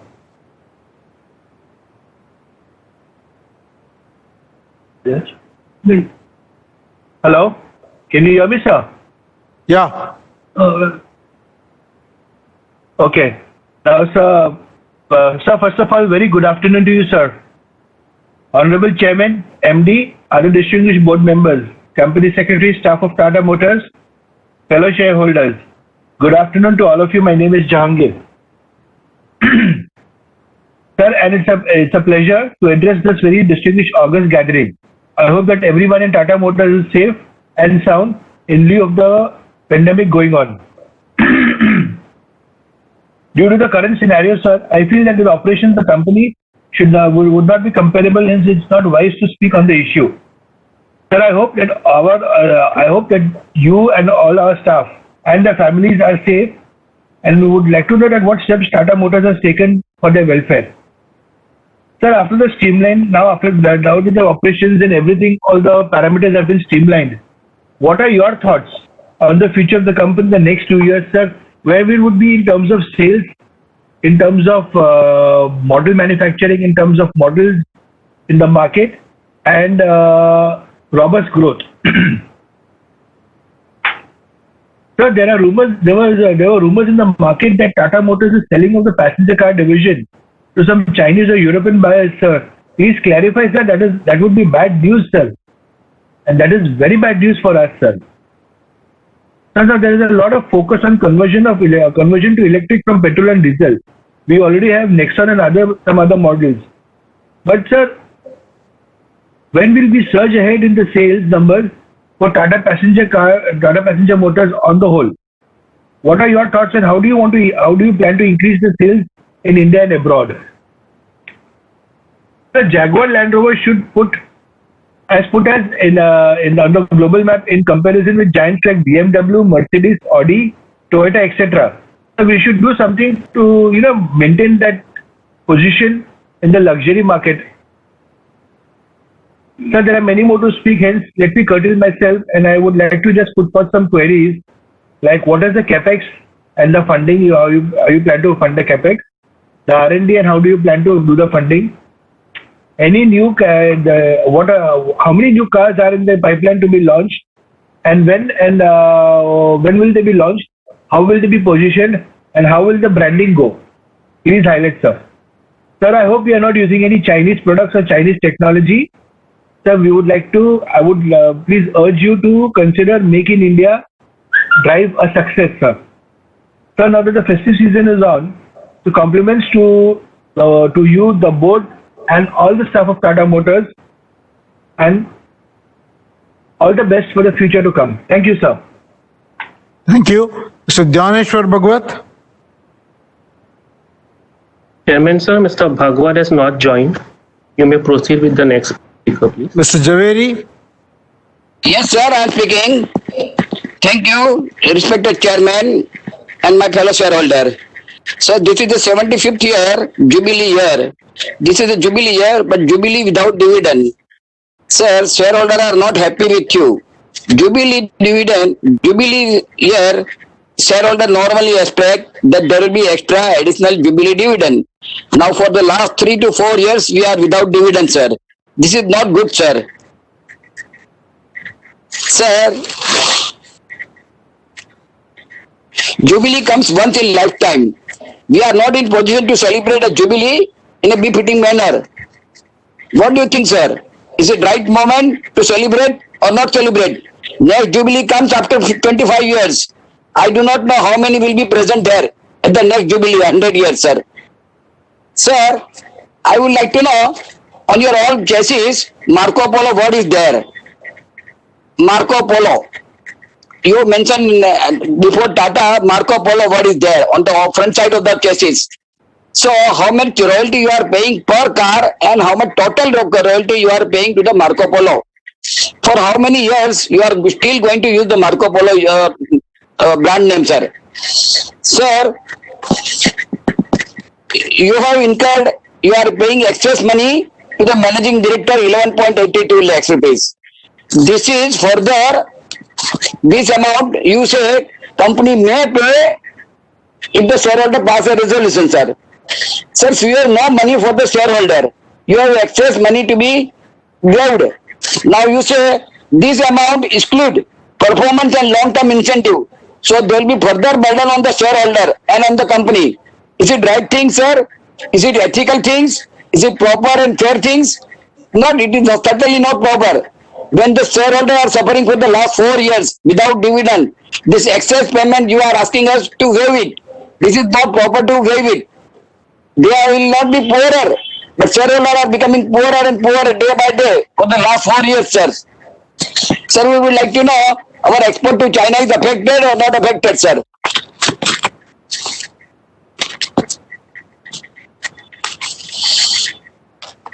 Thank you. Sir, 1 minute. Sir, in the managing director salary remuneration, you say number of item, joining allowance and retirement allowances. Sir, both the things are not inconsistent. It is like marriage allowances and divorce allowances. How both things can be consistent, sir? This is not fair and proper, sir. This is too heavy burden on the company, sir. Sir, we would like to know, are you transferring passenger vehicle division shortly? Because passenger vehicle division are not doing well in spite of your various efforts, sir. Sir, how do you propose to give us a dividend, sir? Because now 6 months passed. Please inform us the first quarter. Is it true that the first quarter has incurred a loss of 4,000 crores and now we are in the 5th month? Now in the Maharashtra, this lockdown is likely to be continued for next 1 month. So 6 months. Half the year is over. Will you further incur losses? So in view of this, is it possible to declare a dividend for March 31st March 2021, sir? We would like to know, sir. I don't think it is possible for you to declare dividend in the next 2 years also, sir. Thank you, sir.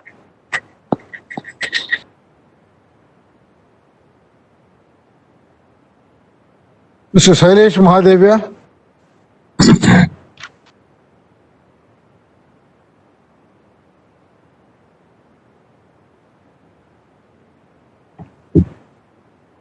Mr. Mahadevia, your mic has been unmuted. Thank you, respected chairman, distinguished directors, and all the members of the company. Sir, I am extremely happy with the report which has been presented to the shareholders, and particularly the letter written by the chairman, the managing director of Tata Motor, Mr. Butchek, and the letter written by Mr. Ralph Sweat regarding Jaguar LR. Sir, those letters have impressed us considerably, and it gives in brief the present status of the industry, how we are going to face it, and what future we may have. Sir, I am extremely happy with the transparency with which you have given this report to us. Sir, I would like to appreciate some very good things which have been maintained by our company in spite of such critical and difficult financial conditions. Sir, number one, our CSR spend of 22 crore has been maintained, although by law we are not required to spend this money. Sir, secondly, as far as the sustainability is concerned and our efforts in ESG, environment, societal and governance, sir, that standard also we have maintained. We have maintained our integrity and honesty as far as our contribution to the society is concerned. Sir, in the similar way, our British company has received carbon neutrality for the first time, and we have been given a nice award. In short, what I wish to appreciate, that everything which is being done by the board of directors and the management team, I appreciate. And I also appreciate the status of integrity maintained by the Tata Group. Sir, having said that, I would also like to add that our company secretary and his secretarial team has helped us considerably, making it possible for us to participate in this meeting, and we could get whatever information we want from them. Sir, my question is that in our report, integrated report, in the human capital, we are showing 43,000 people as our human capital, which are our permanent employees. Sir, what we have not added in the human capital are the 65,000 contractual workers. They form part of the human capital, and without their association, value creation process will not be complete. So, sir, my suggestion is that when you consider human capital and the outcome from that, we should always take into consideration the contractual laborers. Sir, in Tata Steel, which is the only company where we have taken this factor into account, and our report has been prepared accordingly. Sir, my second question is that in the recent times, the Prime Minister of India has given a call of Atmanirbhar Bharat. Sir, what I would like to know is whether we have taken this particular call in consideration, and whether we are likely to make any plan without sacrificing our profitability, but at the same time to reach the goal which is of long-term significance for any country, including India. And sir, my third request is that whenever you present quarterly report, I would also strongly request that you address a letter to the shareholders giving the details as you have given in the annual report. That particular explanation will carry much more weight, because after all, as small shareholders, We are not likely to analyze all your balance sheets, criticize them, ask questions related to them. We have full faith in you that the decisions which are being taken by you, the priorities which are being given by you, we are very much satisfied with all those approaches. And sir, my last question is that everyone is inquiring that how much capacity utilization has started after the COVID problem. So the question which we are not asking is that how much loss we have made on a permanent basis as a result of this lockdown. To give you an extreme example, a vegetable farmer, whatever he has not been able to sell is a loss forever. He will never be able to recover. Sir, similarly, each and every company also suffers some losses which we are not likely to cover even in the years to come. Sir, have we worked out any such detail? Sir, with this, I wish our organization every success in all our efforts in the years to come. Thank you. Ms. Vasudha Dakwe.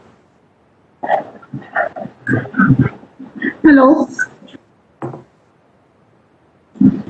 Hello. Yes, ma'am. Good afternoon, sir. I would like to ask our policy regarding. Hello, can you hear me, sir? Yes, I can. Okay. Good afternoon to all.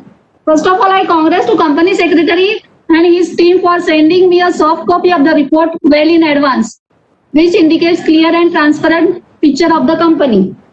I would also like to ask, what is your views on our China business post-COVID pandemic situation?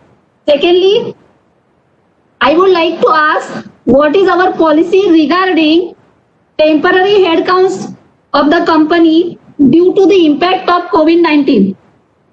Temporary headcounts of the company. What? I hope next year we will get the more dividend. With this, I support all resolution and wish all the best for the coming years. With this, I support all the resolution. Thank you very much. Thank you. Dr. Sumit Ketarpal. Am I audible, please? Yes, you are. Good afternoon, Chairman, Mr. Gunther Buschek and Dr. Rolf Speth.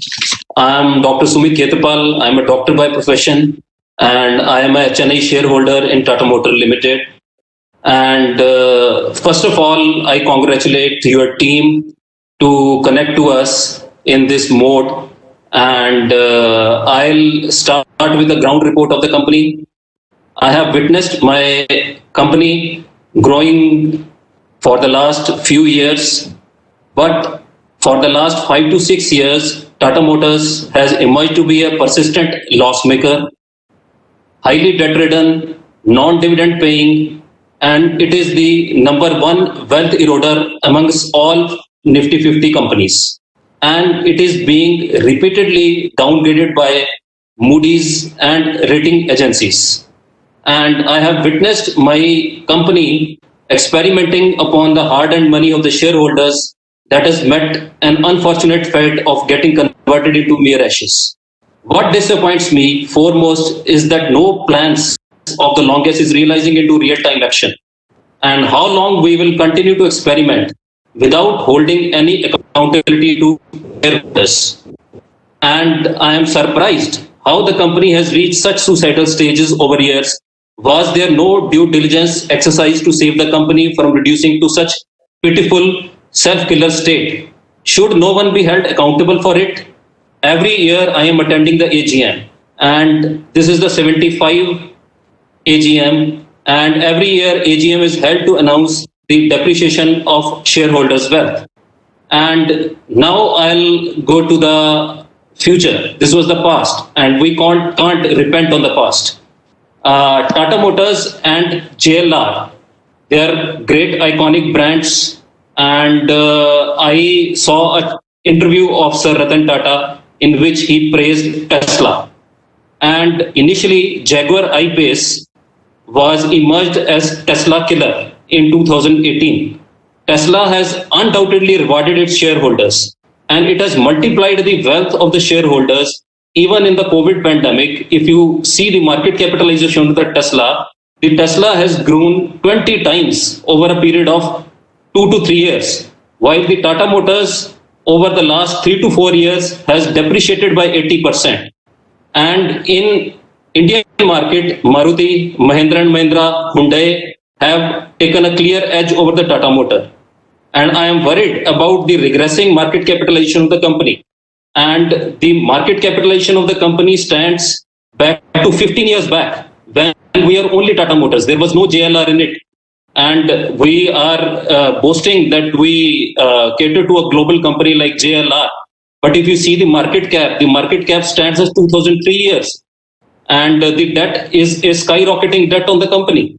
And now the company needs is the actual performance on the real-time basis instead of glossy annual reports, speeches and plans that remain only confined to paper.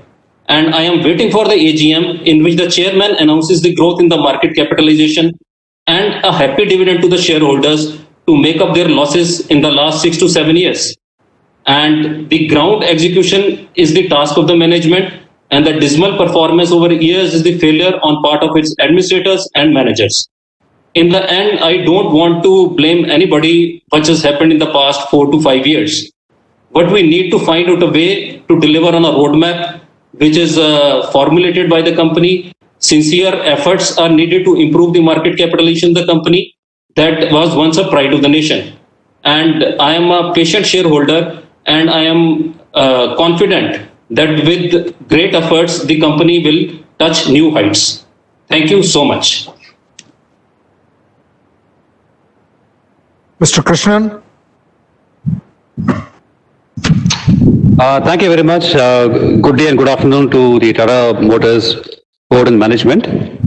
I'm not going to give any suggestions. I have 4 queries to ask. Some of them quite repetitive of what previous shareholders have expressed. First query is, there has been a very steep erosion in valuations and shareholders' value. So I'd like to get an understanding in terms of what is the strategy and the plan to enhance the shareholder value. My second query is, what's the current market share in the domestic CV sector? And what is the market share in the international passenger business for JLR? And how has the market share moved both for the domestic CV and JLR internationally in the last 5 years? And I'd also like to get an understanding as to how competitive are we in the domestic CV and in JLR international business from a product range, technology, innovation, and a price point perspective. My third query is, I'd like to get an understanding in terms of if there are targets, performance metric goals set for our domestic CV business and the international passenger car business for the next 5 years. When I say metrics, it's purely from an revenue, profitability, debt reduction, free cash flow generation, and a market share perspective. And this leads to my last question. Chairman, you did mention that you're aiming to make Tata Motors debt-free in the next 3 years and generate free cash flows by FY22 onwards. Given the current state of the commercial vehicle and the passenger vehicle sector globally, how and where do you see revenue and profitability for the TML group in the next 3 years to achieve debt-free status and a free cash flow generation in FY22? That's it from my side. Thank you and my best wishes to you.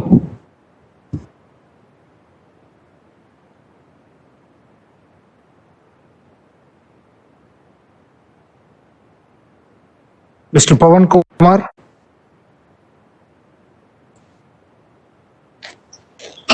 Good afternoon, everyone. Can you hear me? Yes.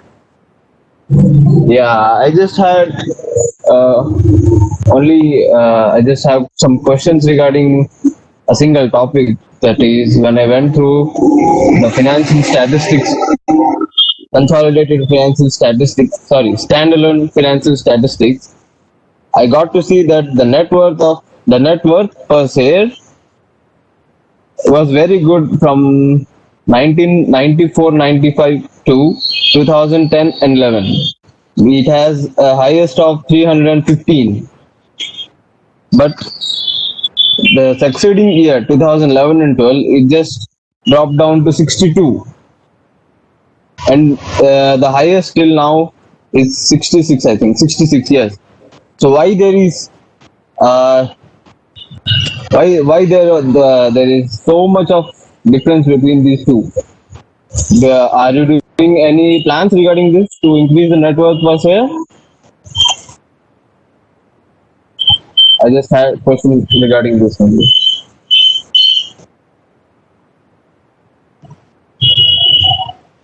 Hello? Yeah. Did you understand my thing? Can you repeat it? Yeah, I had a You're question. asking about the net worth, right? Yeah, net worth per share, which is, which is indicated in the financial statistics, standalone financial statistics. Okay. Okay, we'll respond. Thank you. Yeah. Mr. Praful Chawda. Sir मेरी आवाज आ रही है आपको?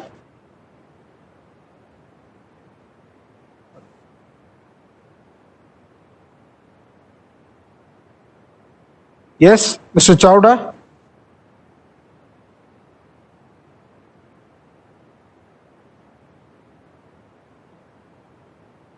Hello?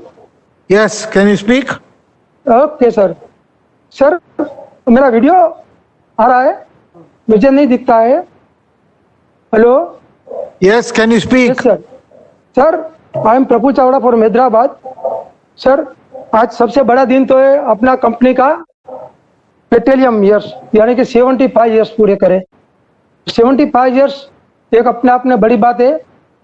सचमुच में company ने growth किया है, आगे बढ़ी है कंपनी ना. मैंने वो जो पेट्रोलियम ईयर्स के लिए एक मेमोरो बनाया सर, तो आपको प्रेजेंट करने के लिए बम्बई आने वाला था, परंतु ये लॉकडाउन के हिसाब से वीडियो कॉलिंग करना पड़ता है.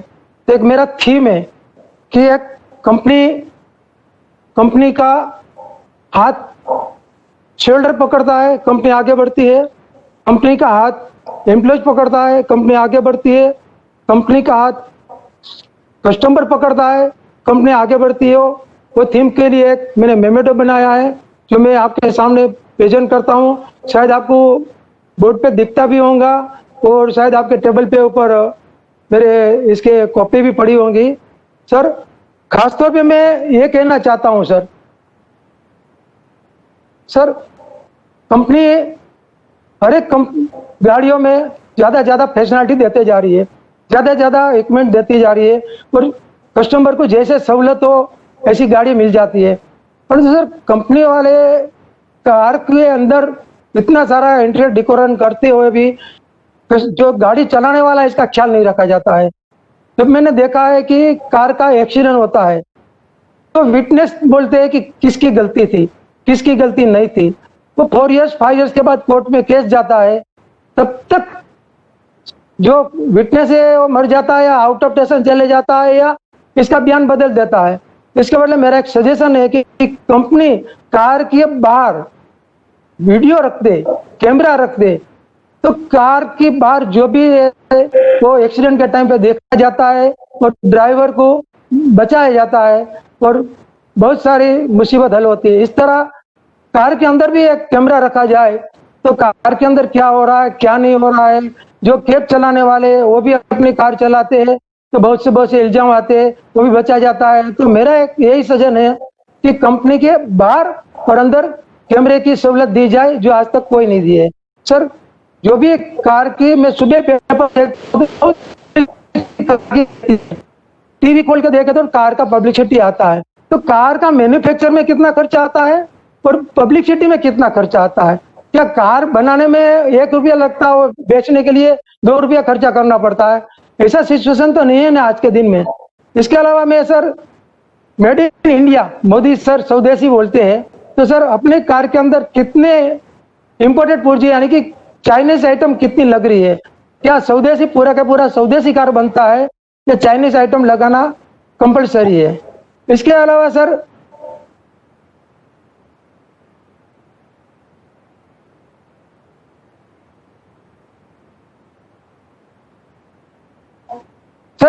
दूसरी एक बात देखने को मिलती है कि जब भी कार लेते हैं इसको सर्विस स्टेशन को दिया जाता है, तो सर्विस स्टेशन वाले शाम को आओ, कल आओ, सुबह आओ या होम डिलीवरी कर देते हैं।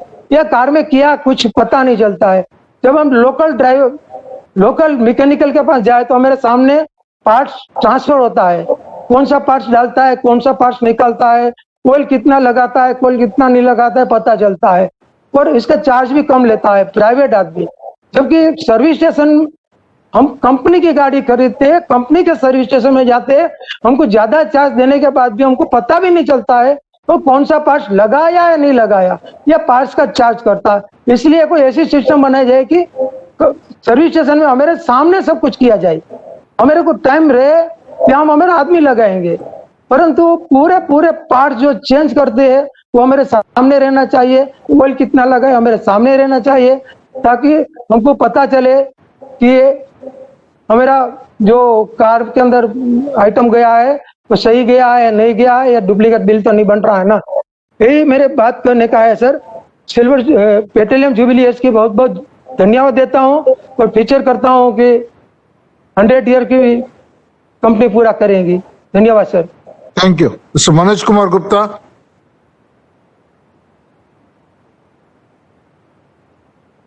Sir.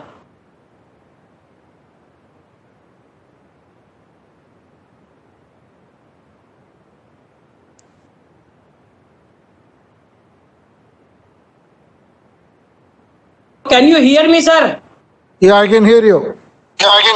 Yeah, first of all, I thanks to your secretarial department and deputy company secretary that today I have got a chance to attend the Tata Motors Limited AGM.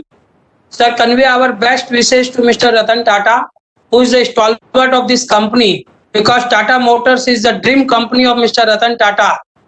And because we have celebrated 50 years in 1995, 60 years in 2005 under his leadership, and 75th year of Platinum Jubilee we are celebrating under your leadership, and we with a hope that we will get good reward in coming time under your able leadership. Sir, salute to you, because we always want to see you in a smiling face. Because now you lead a big industrial house of the country, sir. Sir, what's your turnaround plan with CapEx of Tata Motors? And we always feel proud that we are the investor of Tata Motors, because when we see that the convoy of cars of Jaguar of our Prime Minister runs on the road, we always feel proud that our Prime Minister used our company cars in his convoy. So what is the impact of COVID-19 on our company?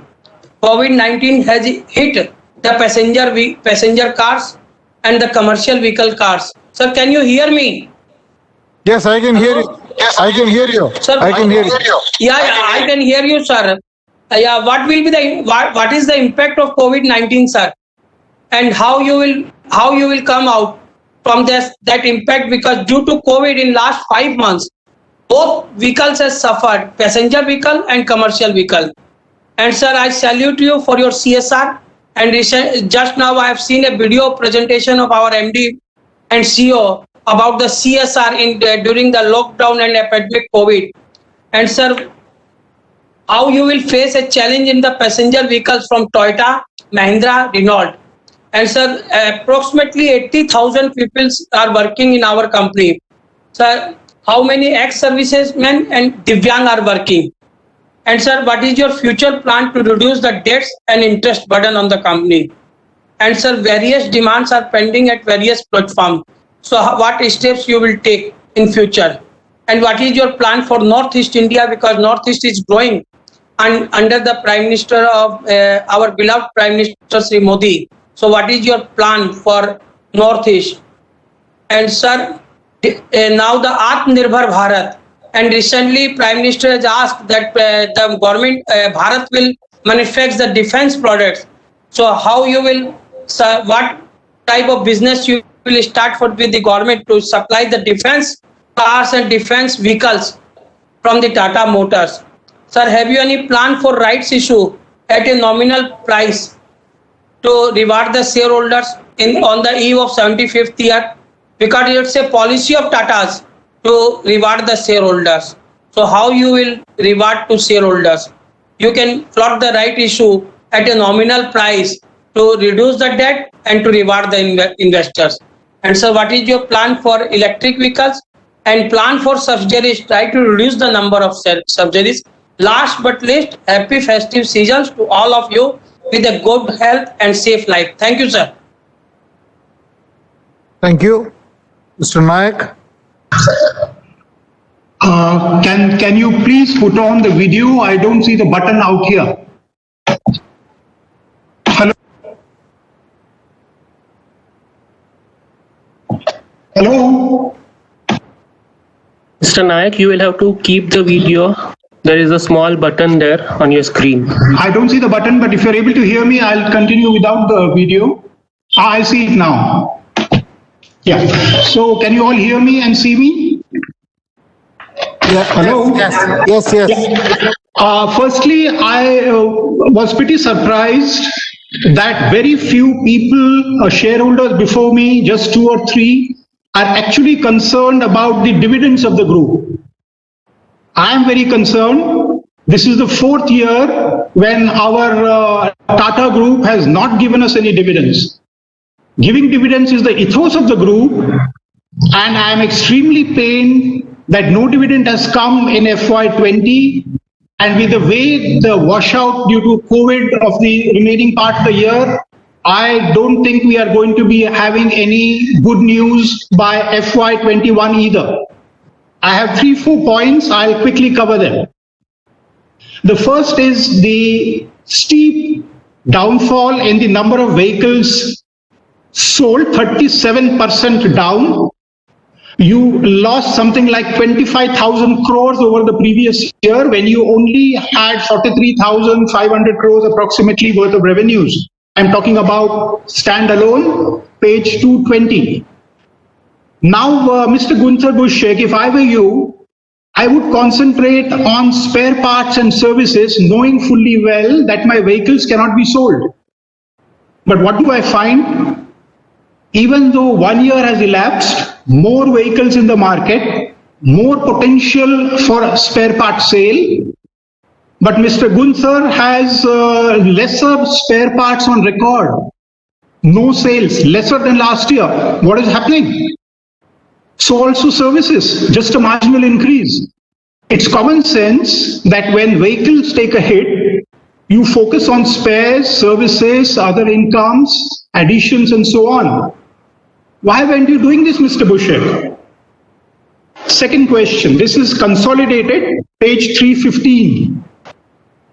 The engineering expenses incurred by you are something like 6,500 crores, over 1,000 crores more than the previous year, 25% higher. Why have you incurred such high engineering expenses? Your revenues came down by 14%. I'm talking about consolidated. Even Tata Motors India, the standalone company, which had revenues down of 37%, has not spent anything on engineering. Why this increase in engineering expenses? 1,000 crores could have helped mitigate your profit. What was the big need, big idea behind spending 6,598 crores on engineering expenses, even higher than last year when your revenues were so low? The next and the last question, your provisions. If you look at impairment and provisions, this is page 111. If you look at impairment and provisions, 1418 crores, onerous contract 777, total about 2,200 crores of provisions. What are you provisions for when your revenues are falling so drastically? Even for your JLR impairment, you have provisioned something like 27,838 crores.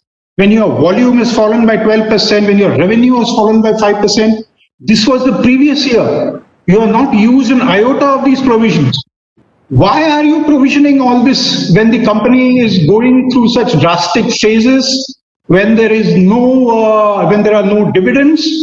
In a jubilee year of these 27 to about 29, 30,000 crores, 4,000 crores could have been clearly reversed your provisions and you would have got a little bit of profits so that during the 75th year you could have honored your shareholders and kept on par with the ethos of the Tata Group. I conclude here. Very exciting, speeches from everybody.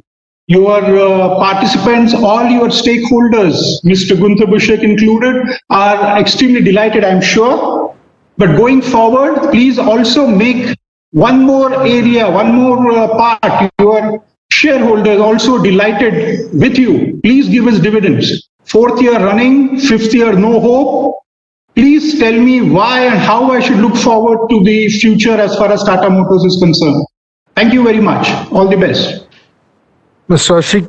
Ashit Kumar Patak. Am I audible, sir? Am I audible, sir? Yes, you are. Respected Chairman, Managing Director, other dignitaries, fellow members, present at video conference at 75th AGM of Tata Motors Limited. My name is Ashit Kumar Pathak, member of Tata Motors Limited, and I feel proud to be a member of Tata Motors Limited. Thanks to our company secretary, Mr. Hoshang Shetna, and secretarial department, especially Mr. B. Patel, for made me notice of the AGM annual report financial year 2019-20 very well in advance, and confirmation of speaker serial number by mail and link for attendance to the virtual AGM. Overall, our secretarial department very cordial relations with members. Thanks to Mr. Dr. Ralph Speth, CEO of JLR, for his most contribution to Tata Motors Limited, and most wishes from my side with his good health. Now, about Tata Motors Finance Limited and Tata Motors Finance Solutions Limited. Both are NBFC and subsidiary of TMFHL, and TMFHL is 100% subsidiary of TML, a core investment company. And my question is, this TMF market share improved by 30%, asset under management as on 31st March 2020 is 36,881 crore, and PBT 149 crore, grew 20%. My question is, about vehicle financing's revenue mix, only financial 20 is only 2%. And in vehicle financing has a big domestic market, and many recognized city-based vehicle finance company registered potential growth in this sector. So our management team may concentrate this segment also. Second question, my previous speaker, Mr. Tamal Majumdar, raised about Singur arbitration status. My question also this. Next, standalone financial performance is 36.5% lower. Also, finance cost is very higher than previous year, though revenue down comparatively previous year, and operating profit also very low than previous year, and other income also very low. My question is, your consolidated performance much better than standalone, and loss heavily covered than previous year. My question is, have our any plan to uprise potential subsidiaries other than get rid of non-potential subsidiaries in this consolidated revenue, where Tata Sons also increased stake from 30.01 to 34.68%. Many previous speakers mentioned about impact of export, also sales heavily impact, domestic commercial vehicles decline. All these factors arising also in this pandemic. My question is, how our management team is so optimistic rest 3 quarters? If possible, throw some highlights about it.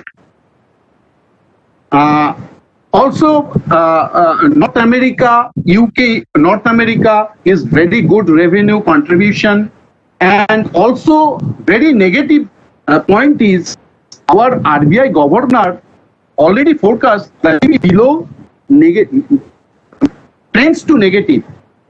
And also some requested government to cut off GST and other tax segment, so that will be good impact in our operations also, I think so far. During financial year, company allotted some convertible warrant and ordinary shares. My question is, some money put in to cover the debt, and some money is put in fixed deposits and mutual fund. My question is, mutual fund is subject to market risk.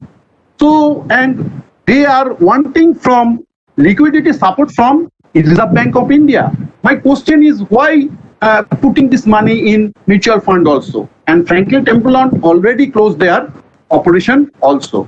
And also, many previous speakers mentioned about rate reduction policy, where debt is 1,18,111 crore, which is higher than previous year. And what is the present status about the bailout talks with UK government about JLR? And Tata Digital plans to launch e-commerce app to super app by December this year. So are our products with link this super app? My question is. And my previous speaker also mentioned about China impact. My question also this. I know not elaborate this. And Tata Motors Limited playing an important role in the electronic mobility landscape by launching e-Universe, an entire electric mobility ecosystem. Also CapEx program with JLR for electric vehicle. My question is, already recognized and leader in this ecosystem, already present with their portfolios, charger of e-buses, plug-in e-fast charger, slow chargers, and pantograph chargers. That is the challenge for electric vehicles, where cost of the battery is 30 to 40% cost of the vehicles. And we have new products, that is Tigor EV and Nexon. Already e-buses running in our Kolkata city, and India is lagging. 1 minute, sir, 1 minute. India is lagging with electric batteries vehicles. Most players in our country import battery cell model and assemble them. So all these factors, how we are optimistic to ride in electric vehicle other than fossil vehicles. My last question, Tata Sons resigs business into 10 verticals and transfer defense products from Tata Motor to Tata Advanced System. This is very good initiative from Tata Sons, I think so far. And finally, about dividend concern, there is no dividend in this financial year. Only request active visit to Pune for attending members is possible in the eve of 75 years of our AGM. And I assent all the seven resolutions. God bless everybody. Thank you. Mr. Rajendra Kumar Doshi. Rajendra Kumar Joshi. Yeah. Hello. Can you hear me, sir? Yes. Hello. Respected Chairman, sir, Chandrasekharan, sir, our other directors, and Company Secretary H.K. Setna. Good afternoon to all of you, sir. Sir, first of all, I am very much thankful to the Company Secretary Setna ji and his team for sending me the soft copy of the annual report well on time. Sir, our CS team is very cooperative and cordial by nature, always ready to help us.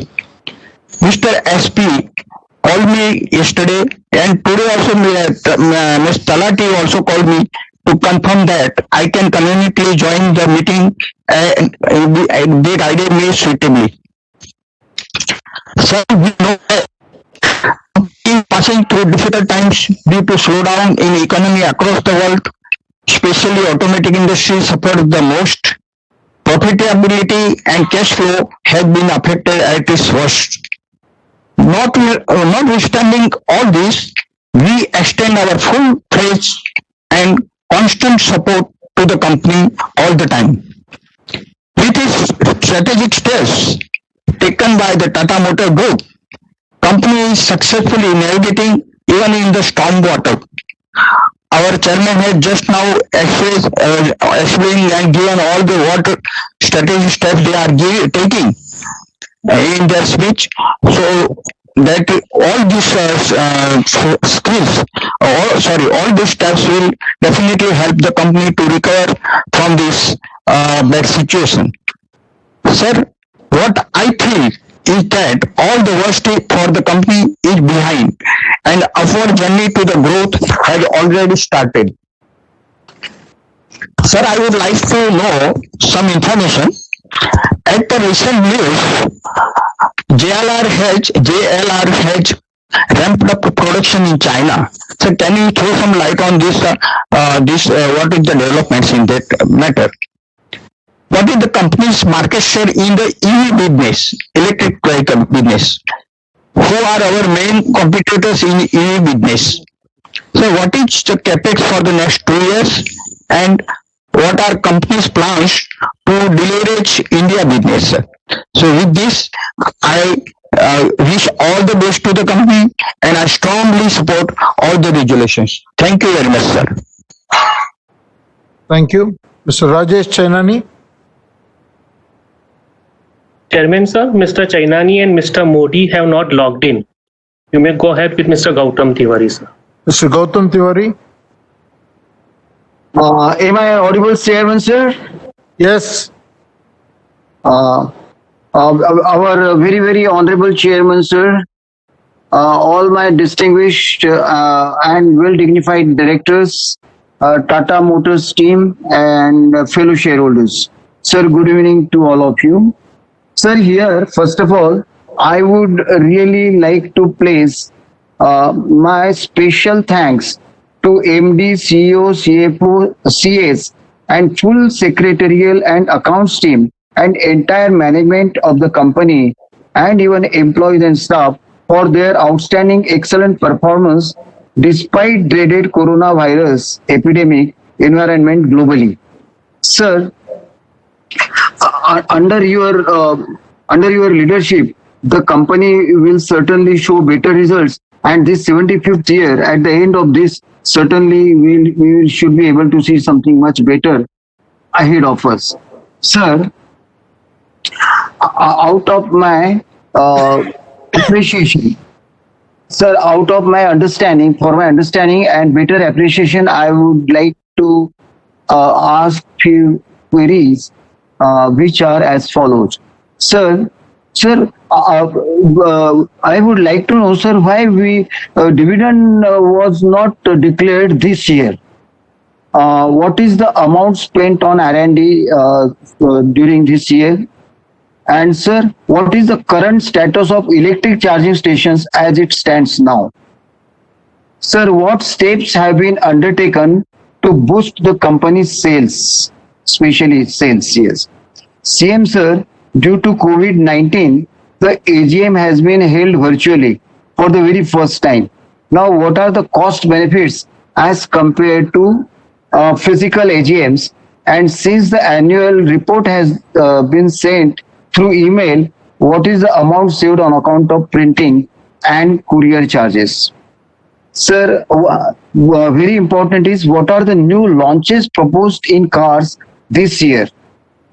Sir, when will you launch Tata Gravitas? And sir, what is our obligation for CSR in FY 2021? These are the small queries, of course, but sir, at the same time, we really thank you very much that our CSR activities are very good, and the company has really worked very hard in identifying the areas and projects for CSR which are really beneficial to the public at large. And sir, as usual, we never miss on a single of your company, and we are very sure, sir, we are very much assured that our investment is really good. It may take some time, but it will certainly be showing better and better year on year, and we shareholders will be taken proper and precise care by you as per the Tata Group obligation for all shareholders. Sir, we wish you and all the management team and all of you a very long, happy, joyous, enchanting life and a bright festivals and shining future in the days to come. Sir, we were in support of you, we are in support of you, and we shall be there in support of you throughout our life till we exist on the earth. And we assure you of our great confidence, trust, and all the assurance, all the support for all the resolutions throughout. Sir, one small thing I would like to mention, there are so many shareholders who have not been able to be present today, have requested me to extend their support, trust and confidence in you and in the whole Tata group of companies and in all your endeavors and for all your deeds and endeavors for your future to come, in the future to come. And they will also stand till we are there on the planet Earth and till we have, till jab tak rahegi jaan aur jeevan with you and behind you, like a sky on the earth. Thank you very much for patient listening. Thank you. Thank you, Mr. Tiwari. Mr. Harsh Paresh Visharia. So, hello, my name is Harsh Visaria and I'm a shareholder through. If you're okay, so I'm a shareholder through DVR shares. I have 2 points to highlight. So, the discount level for DVR shares with ordinary shares has widened to 63%. Earlier, it used to be around 40 to 50% as DVR quotes today at 48 rupees and ordinary share at 128 rupees. So I was going to suggest you some kind of buyback of these DVR shares to narrow down the discount. But then looking at the balance sheet, I realized that it won't be possible due to the huge debt. So instead, I would like to suggest you. So now please listen to this carefully. Why not give DVR shareholders special option to convert their shares back into ordinary shares for a sum of say rupees 60. In this manner, Tata Motors can raise additional fund of up to 3,000 crores without equity dilution, and we DVR shareholders would also benefit. So my second point is regarding debt. I want you to highlight specific steps you plan for debt reduction. So with this, I conclude my turn. Thank you. Thank you. Mr. Mukesh Chandramani.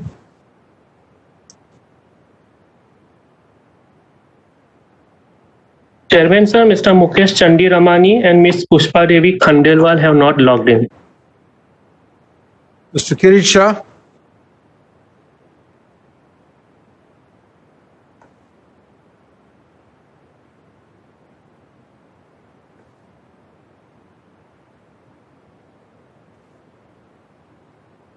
Sir, Mr. Kirti Shah is also not logged in.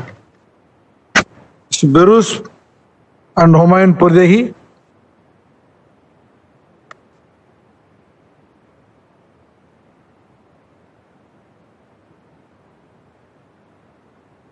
Sir, can you hear me? Yes, I can hear you.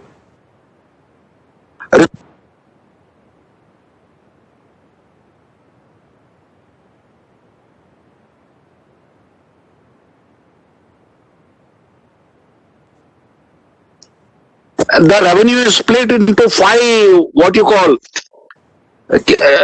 five sectors: China, India, United Kingdom, and North America. North America is the maximum, and China is the lowest, 29,820 crores, whereas North America is 52,030 crores. So we are very proud that our company is spread over 5 continents. Sir, we would like to know, but I am very proud of Mr. Vispi Patel because he was the person who was taken for the factory visit when he was not married also. And now he is, sir, I am also very much appreciative of Mr. Balaji who made a very good presentation. He is not a chartered accountant. How he is a CFO, Chief Financial Officer? Because he is from Indian Institute of Management. Sir, and he is drawing such a huge salary, 11 crores, which was not available even in Hindustan Lever. and Mr.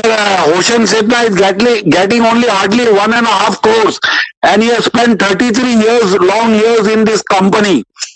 So why such a huge difference? And why Mr. Gunter is getting such huge salary of 21 crores? And some of the executives are based in Thailand, Indonesia and South Korea. Their salary is also more than 1 crore. So we would like to know why 90 to 95 people are drawing such huge salary. So last dividend was given was 20 paise, and that was given out of the reserve. And before that 4 rupees was given from the profit.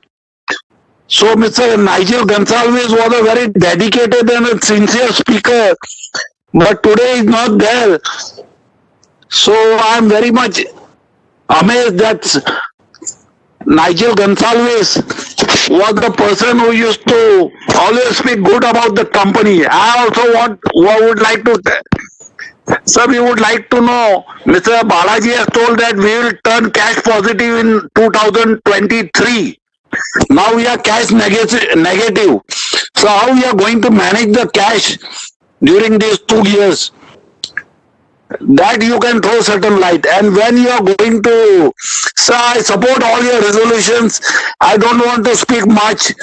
I am very proud of our Parsi gentlemen, Mr. Hoshan Setna and Mr. Vispi Patel. They have wished us on the New Year, Khordat Sal. I really am appreciated, and I don't want to speak anything. So I support all your resolutions. So in Tata Steel, you mentioned there were 8 fatalities. We would like to know in Tata Motors whether there are any fatalities due to COVID. That you can throw certain light. I support all your resolutions. I hand over the mic to Homayun. Yes, sir. Can you hear me, sir? Can you hear me? Yeah, I can. Sir, can you hear me? Yeah, we can see you, sir. And we're very happy to see you. We are missing our physical AGMs. So we used to take such small things for granted. And now we know how they were not small. So we also miss our plant visits. Why we got the great idea about a great company by these plant visits. So we have heard so many speakers and so also your presentation. Just a few questions. So have you manufactured any new car design? Any status about the electric cars? So any exports after lockdown? So just now I saw in television, speaking like we are going to be debt free in 3 years. Tata Motors is going to be debt free in 3 years. So could you just throw light? In short, how do you plan to do that? So has the management taken cut in salary because of so many losses in our company? Of course, it has been aggravated by the pandemic. We know that. So, and what about dividend? So when do you plan to come on dividend list? That means after 3 years now? So we wish our company, of course, all the best. If a company does well, we'll be benefited. And now, sir, I close here and we're looking forward to your answers. Thank you, sir. Mr. Abhishek. Sir, am I audible now, sir? Yes. Yes, sir. I will start.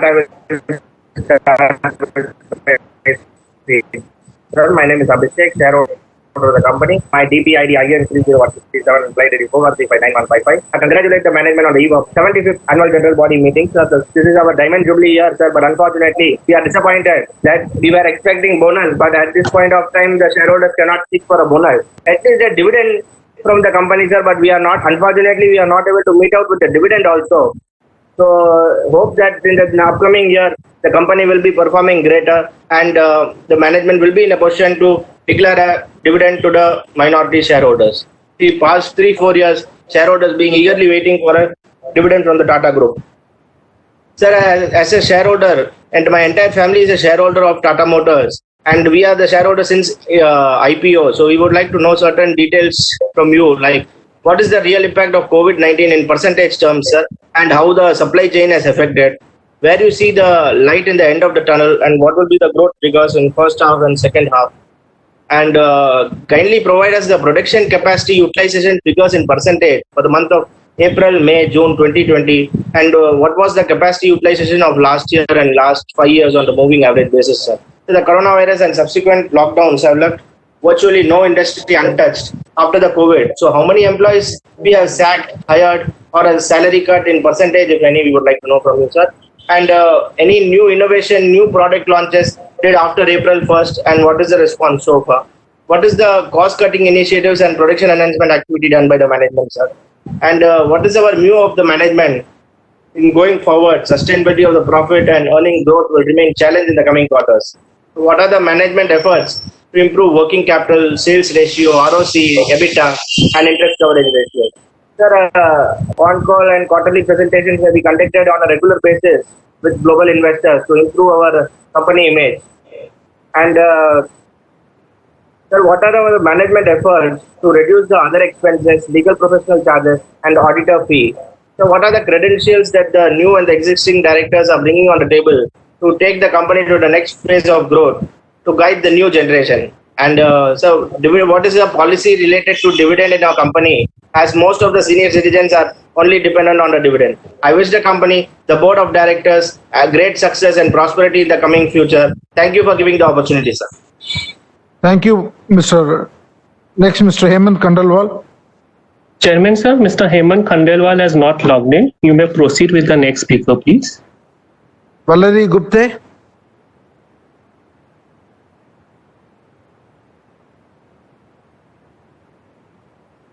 Hello. Yes, ma'am. Good afternoon, sir. Good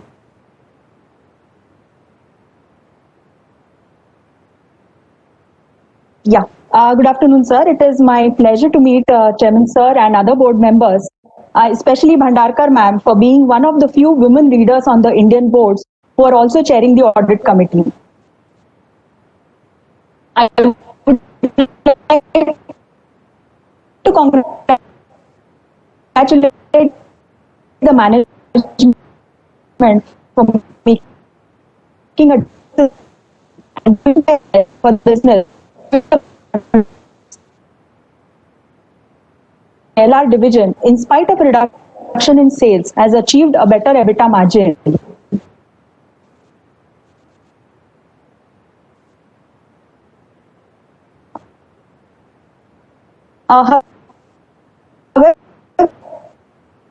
Yeah, we are not able to hear you clearly.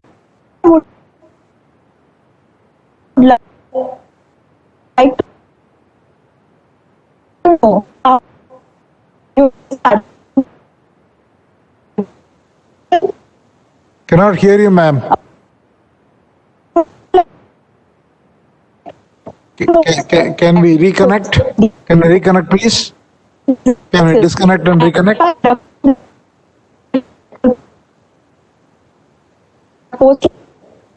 Ma'am, we cannot hear you. We are just not able to hear you. Can you ask her to disconnect and reconnect? In the meanwhile, we'll go to Mr. Hiranand Kotwani.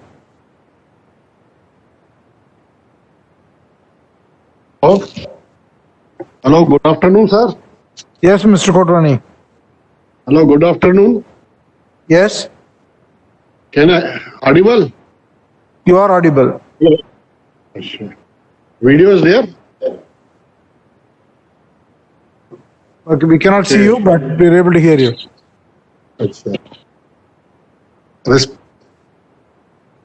Can you speak? All are respected. Okay, all are respected person attending this meeting. So is our chairman as team. Some good question has already been asked. Not even though the person who are asking silly question are respectable. So what is our plan regarding the capital restructure? Because the dividend not giving is a very peculiar thing. 3 to 4 years, I fail to understand that we are giving advice to the people who are very well knowledgeable. All shareholder has less knowledge than the management. So even though we are giving the advice, but how far the management is serious of giving the dividend to the Indian counterpart? What steps we are taking in this direction to improve the profitability? Growth is okay. But to prosperity my sense here is that you are giving dividend to the shareholders. What step we are going to take in this direction? How we are going to restructure the capital? Because huge capital, huge debt. I fail to understand your plan. Please throw your vision and mission in this regard. How you are going to improve the prosperity, profitability, how marketing will improve, how capital restructure will improve. What about this COVID? How improvement is there, particularly in the ambulances? Because I have seen this one Tata ambulance. Is there any order in this direction from various state level or various charitable institution to give Tata as your initiative in this regard to manufacture large quantity of ambulances? How our company will move ahead? Please throw some light. Thank you, gentlemen. Mr. Pawan Jain.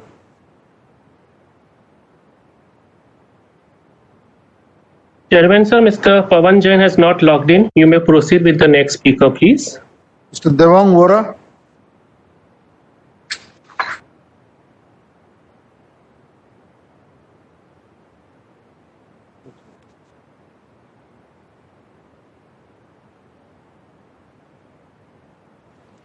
Hello. Yes. Am I audible, sir? Good afternoon. You're audible. You're audible. Firstly, I take this opportunity to thank the management for giving me an opportunity to speak in this August forum. Undoubtedly, Tata is the most trusted household name in India, catering to every person in the family, whether it is a daily consumables, technology needs or durables, including passenger and commercial vehicles.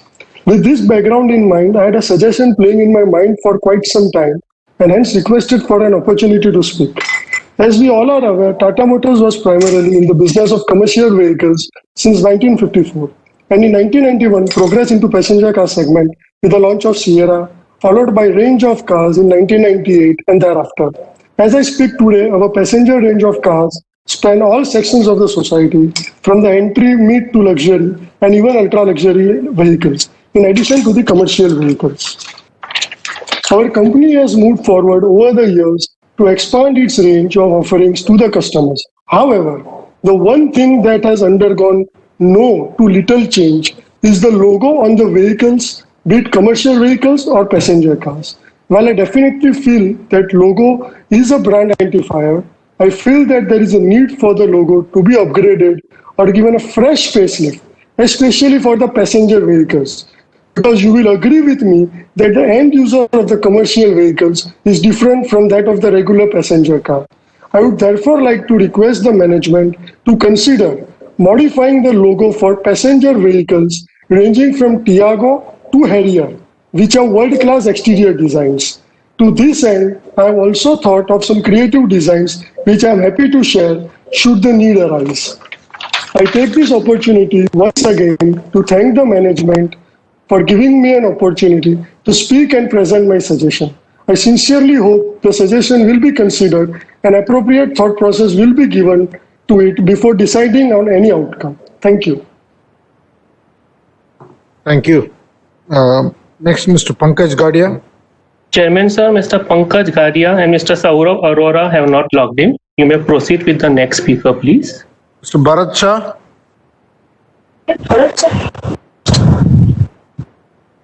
Okay ठीक छे रिद्धि भरत शाह अरे यार okay ठीक छे कर यार Bharat Shah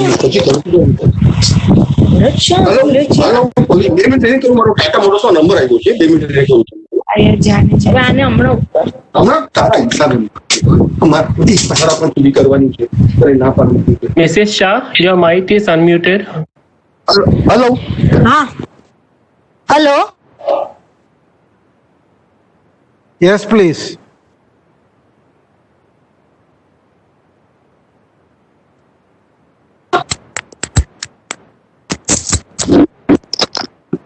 hello Yes, Mr. Bharat Shah. हाँ hello hello Yes, can you speak? हाँ भरत बोल डायरेक्ट बोल हेलो हेलो Yes. सेवन से आवाज आता है मेरा? We can hear you. Can you speak? हाँ लाइट कर हेलो हेलो माननीय respected chairman Chandrashekhar ji, MD Shri और अन्य माननीय डायरेक्टर सर, मेरा नाम भरत शाह। सर मेरी कोई क्वेरी नहीं है, क्योंकि मुश्किल समय में भी आपने व्यवस्थित न्यूट्रली अपनी कंपनी को व्यवस्थित चलाइए, व्यवस्थित आगे बढ़ाइए। सर बहुत व्यवस्थित कंपनी चल रही है, आगे बढ़ाइए। चेयरमैन सर आपको, एमडी सर, पूरे बोर्ड ऑफ डायरेक्टर, कंपनी के सभी एम्प्लॉइज को बहुत बहुत धन्यवाद देता हूँ। सर सीएसआर एक्टिविटी भी बहुत अच्छी चल रही है, सारे अवार्ड्स के लिए भी बहुत बहुत धन्यवाद देता हूँ। सारे अवार्ड्स के लिए सभी सर धन्यवाद मैं देता हूँ। और सर डिविडेंड अपना कंपनी का 75 ईयर्स होगा नहीं है तो भी कोई बात नहीं है सर, आनंद है, क्योंकि कंपनी जो व्यवस्थित आप चला रहे हो तो आगे डिविडेंड मिलने वाला ही हमको आशा है सर। तो डिविडेंड भले 1-2 साल लेट मिले, लेकिन एकदम व्यवस्थित कंपनी को आगे बढ़ाइए, करिए और बाद में एकदम व्यवस्थित डिविडेंड करिए सर। शेयर का भाव भी सर अभी अच्छा है, पहला तो थोड़ा डाउन था सर, तो अभी एकदम शेयर का भाव व्यवस्थित है सर, और आगे बढ़ रही है कंपनी। तो डिविडेंड थोड़ा लेट देंगे तो भी चलेगा सर, लेकिन आप जो मेहनत से कंपनी को आगे बढ़ा रहे हैं, बहुत मेहनत का काम है सर। तो मैं इसके लिए पूरे बोर्ड ऑफ डायरेक्टर और कंपनी के सभी एम्प्लॉइज का बहुत बहुत आभार मानता हूं सर। और सर 75 ईयर्स एक बार हुए तो गेट टुगेदर हो सके तो जरूर कोविड-19 कंट्रोल में आने के बाद करने का रिक्वेस्ट है कि 75 ईयर्स है तो जरूर गेट टुगेदर करने की विजिट रिक्वेस्ट है। और फैक्ट्री विजिट सर हो सके तो 75 ईयर्स हुआ है तो जरूर करने की मेरी रिक्वेस्ट है सर। ज्यादा टाइम नहीं लूंगा सर। बैलेंस शीट की sir, balance sheet full colourful व्यवस्थित बनाई है सर। बहुत बहुत hard working company secretary Sethna ji और उनकी टीम के वीएसपी जी और उनकी पूरी टीम को बहुत बहुत धन्यवाद देता हूँ सर। हर हमेशा सर शेयर को व्यवस्थित रिस्पेक्ट देते, गाइड करते, बहुत बहुत धन्यवाद देता हूँ। बहुत हार्डली हृदयपूर्वक धन्यवाद देता हूँ सर। सर और फेस टू फेस ये बार नहीं मिले, नेक्स्ट ईयर जरूर कोविड-19 कंट्रोल में आने के बाद हॉल में मीटिंग करना तो फेस टू फेस मिलेंगे। फेस टू फेस में एक सर एक आत्मीयता रहती है मिलने में, इसमें थोड़ा दिक्कत आती है सर। तो सर नेक्स्ट ईयर जरूर फेस टू फेस मिलना। बाकी सब रिजोल्यूशन में मेरा पूरा सपोर्ट है sir. Thank you very much. जय हिंद सर। और सर स्मिता साहब बोल रही है, 1 minute.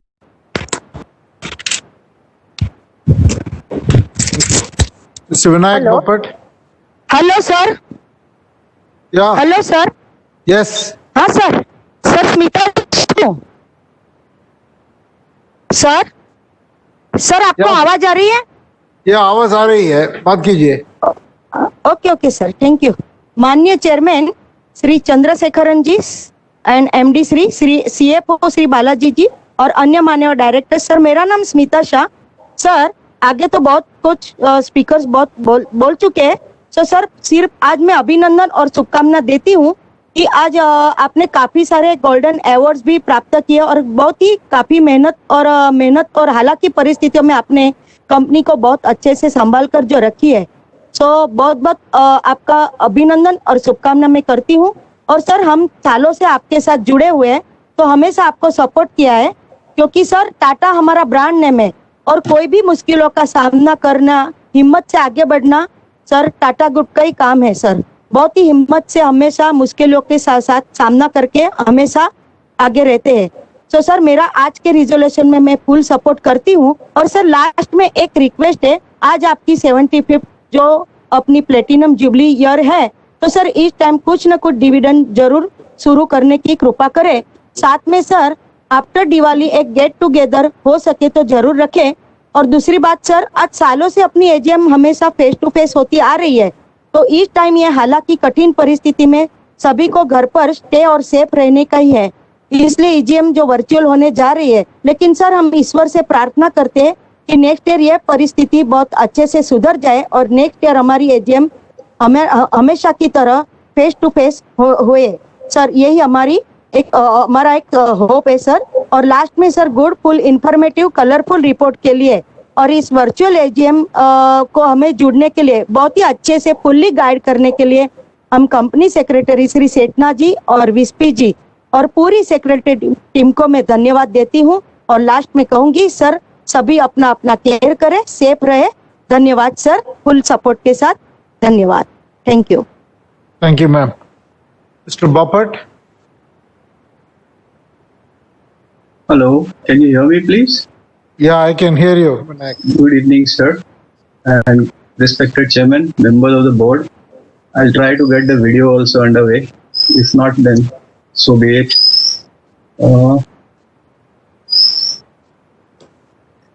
Okay, without wasting much time, I guess.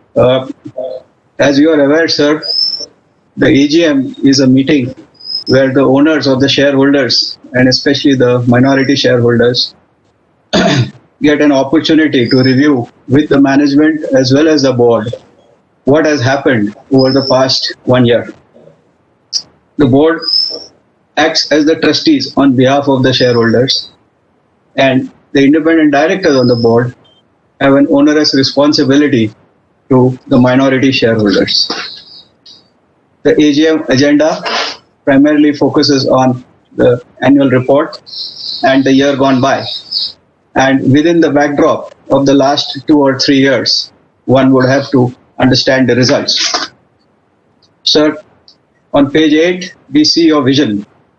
We see that we have to go towards a uni-e-verse.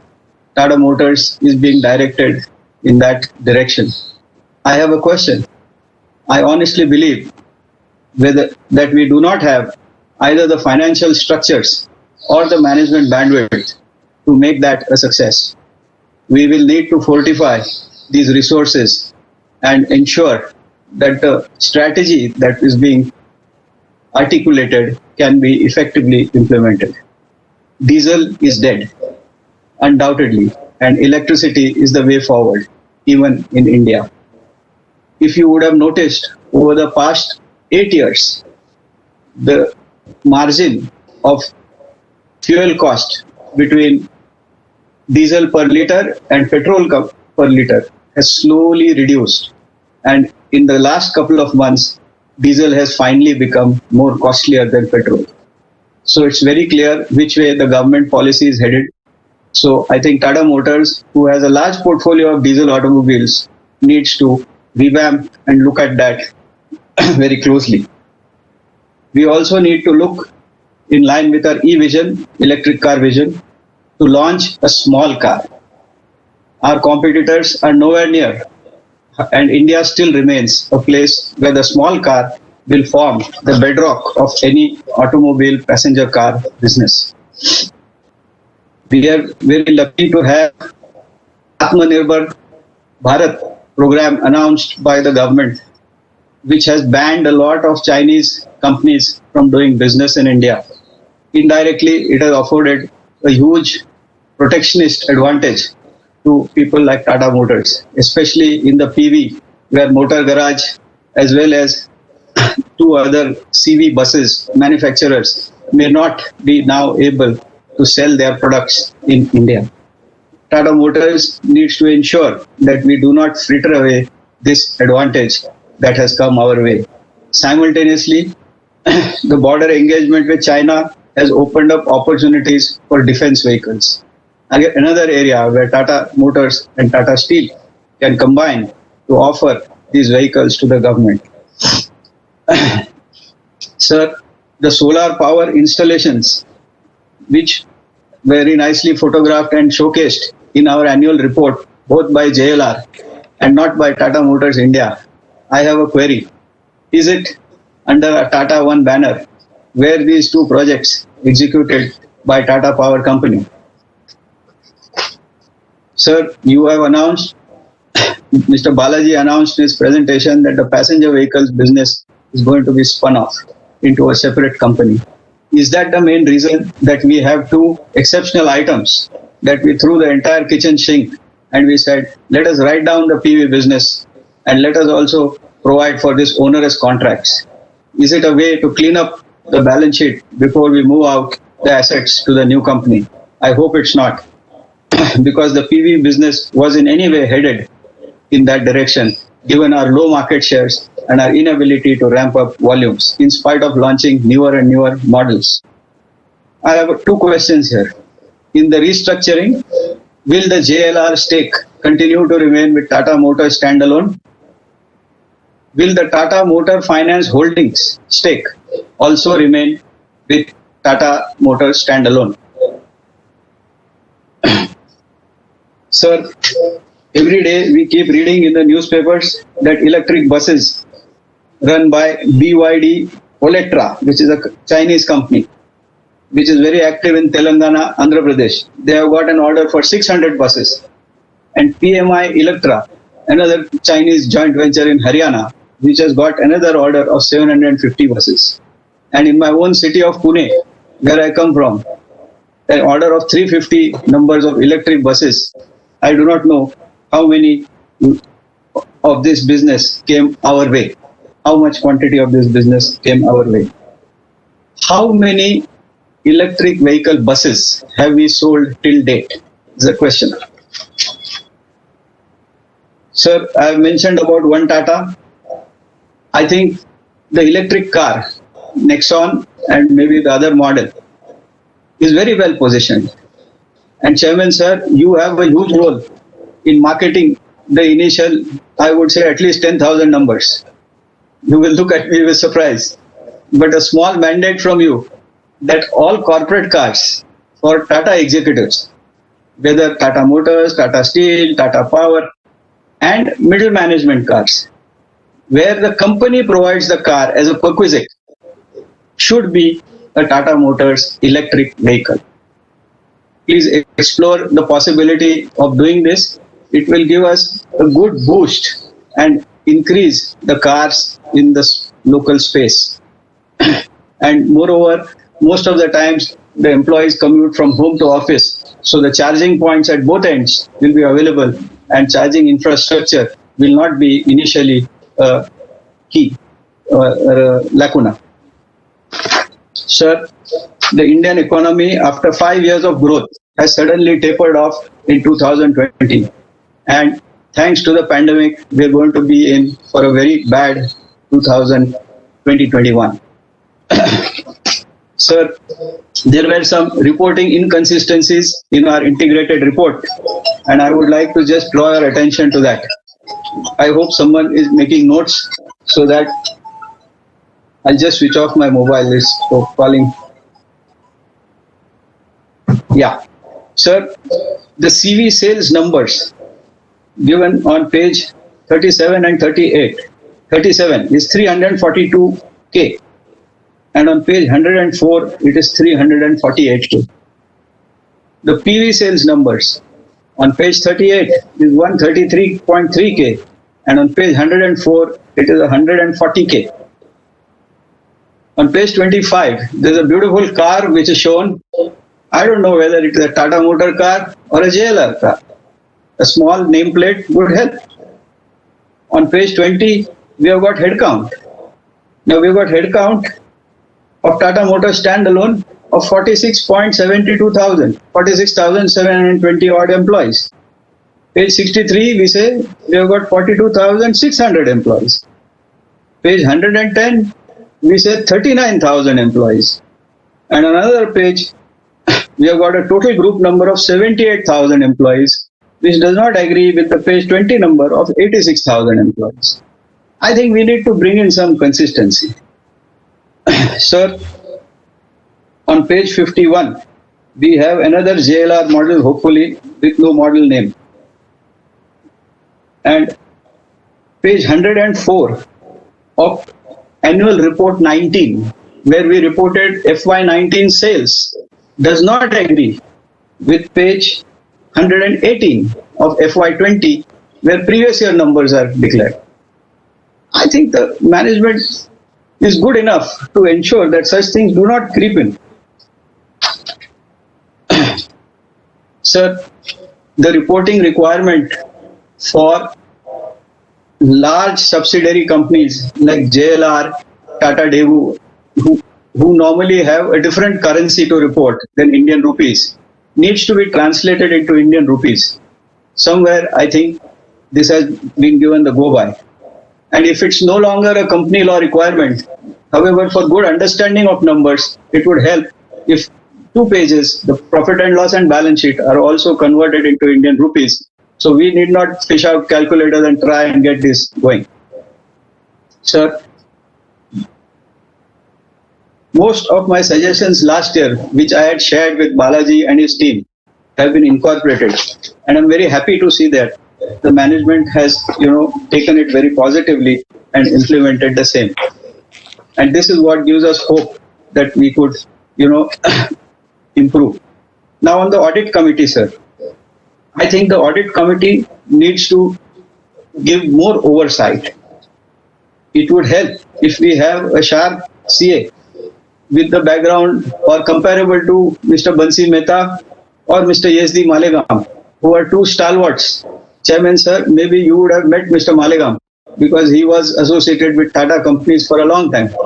However, I'm just saying these two people have got tremendous expertise and experience in understanding the numbers and guiding the board members on the financials. I feel that their hand would have helped. Two significant entries are there. One is the contractual covenants. We have taken a hit of some 700 crores as exceptional item for contractual covenants. I think something serious work should happen. People should read contracts and understand them. And if a contract is going to affect you 5 years down the road, surely today we don't need to provide on a present value basis. We need to make a provision for current year and maybe the immediate next year and for past dues. But surely not over the next 5 years. Because who knows, as you have announced the restructuring, after 5 years, it might go away there. Sir, very much upset to see the auditors comment on the excess remuneration paid to the managing director. I think the audit committee should have ensured that the payment to the managing director remains within the requirements of the law. Of course, we have an agreement with him and we should honor that agreement. But to the extent the agreement is not in line with the law of the land, surely the law will prevail till such time as the government makes the necessary amendments and allowances. However, we should not have reached a situation where we have excess paid. Sir, on the JLR report in page 9, we saw a beautiful solar rooftop on Gedan facility. And similarly, they have also announced launching National Automotive Innovative Center in Warwick. JLR is a 100% owned company of Tata Motors. Does Tata Motors have access to whatever innovations or research or, any new things which transpire or are discovered by JLR? Do Tata Motors have access to that? If not, will there be a fee? And if so, have we contracted with them? Sir, similarly, Tata Motors Eurotech, I think we have written off large amounts in the current year, 385 crores to be precise. What is the takeaway from our Eurotech investment? Sir, an earlier speaker referred to the fact that our investment in Tata Sons can fetch us something of the order of 25 to 30,000 crores.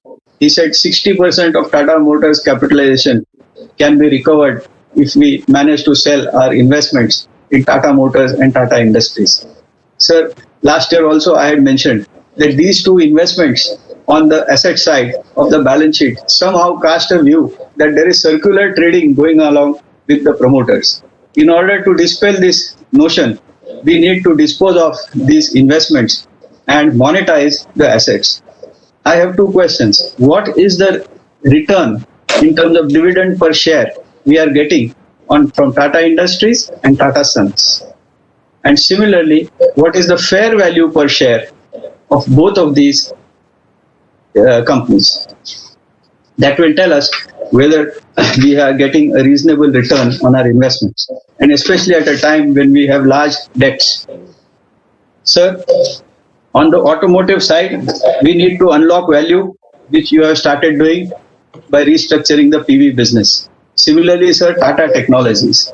I think Tata Technologies we need to sell off. We tried 2 times, and Warburg Pincus in 18 and another shooter in 15. I think today you should get a value of 1,000 rupees per share, because a similar company in Pune like Persistent is already listed at 1,000 rupees. So maybe with 3 crore shares, we can get 3,000 crores. And in case TCS is interested, given the portfolio of assets that Tata Technology has, then maybe TCS can take it over. But either way, we should kind of disinvest here.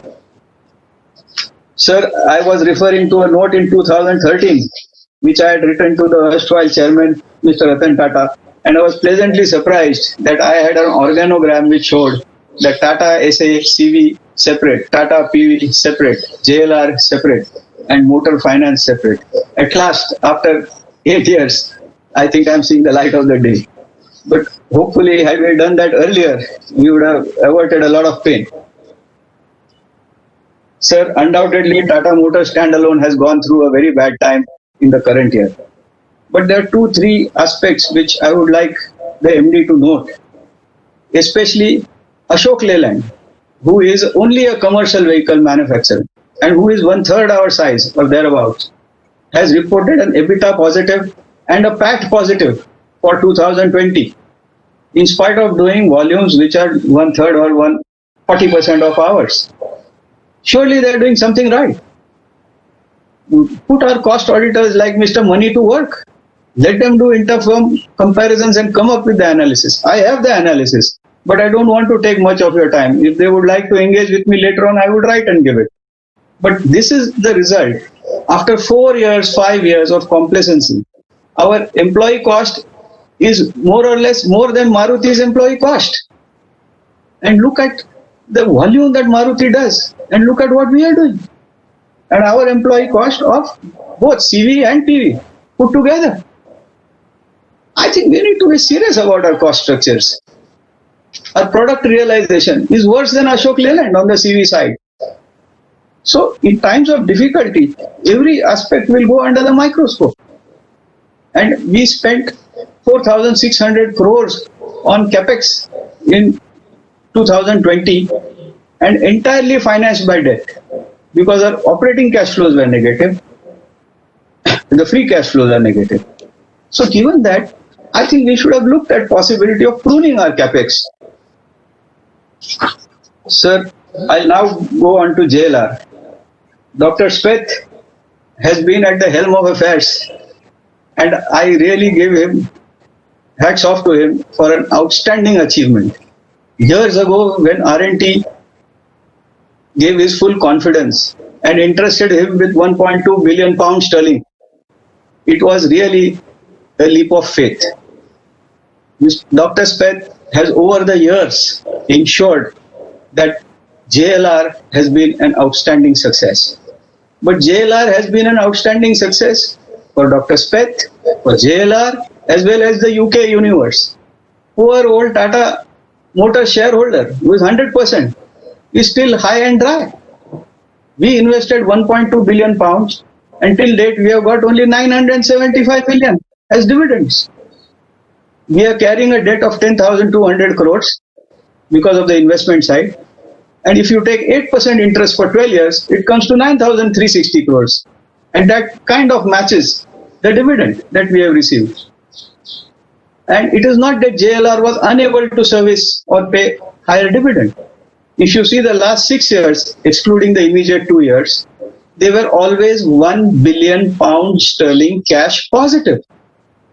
They could have easily given 150 million pounds every year additional dividend and helped Tata Motors as a brother to overcome their financial strain.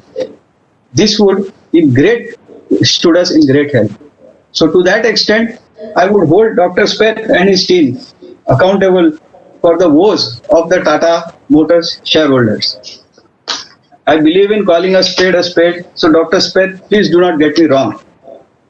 Chairman sir, I therefore come to now, how do we resolve the JLR situation? Given the value in use, roughly 13 billion pounds, and looking at the earnings potential, the EBITDA, JLR can easily be valued between $15 billion to $18 billion. I think a 25% stake sale to private equity as a precursor to an IPO 4 or 5 years later would bring in sufficient financial discipline on JLR board to reward shareholders for their investment. and it will also help Tata Motors standalone in a considerable way in reducing our debt. And going forward, 2021 is going to be a rough year. So I believe we need a lot of cash resources at Tata Motors standalone. JLR is doing well on its own. Dr. Speth and team have turned it around, and I wish them, even 21 will continue with a little bit of modest strain, but they are fine. It's a classic SPV which they have, very nicely structured, and hence JLR doesn't need external support any longer. But I have one sad feeling. In the JLR universe, the word Tata is missing.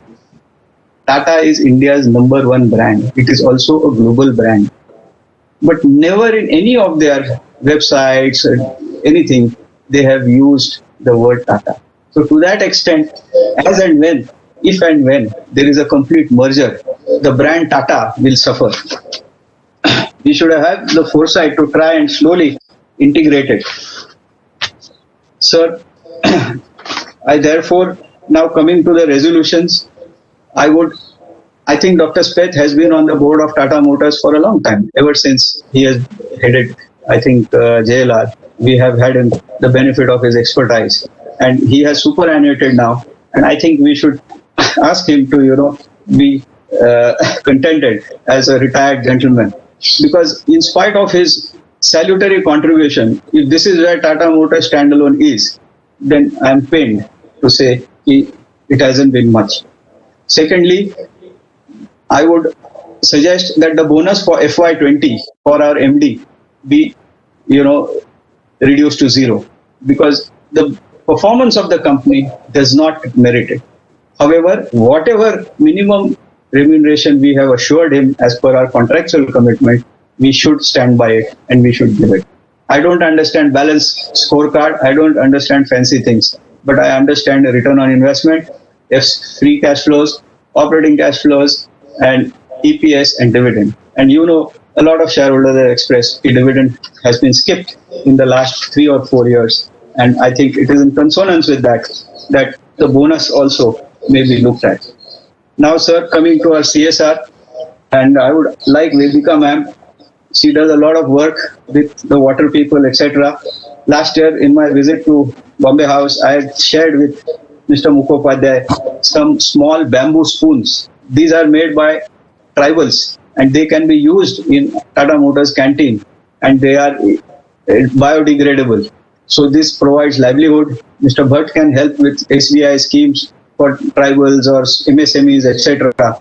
So we can have become good customer. I have left them with Mr. Mukhopadhyay last year. Similarly, wooden pegs. All these are made from bamboo products, and hence they can easily be made at home. Similarly, another area is sanitary napkins. The need for that in rural India is phenomenal. If we can sponsor a few MSMEs under our CSR program and encourage them to manufacture or produce sanitary pads, I think that would be self-sustaining in a big way.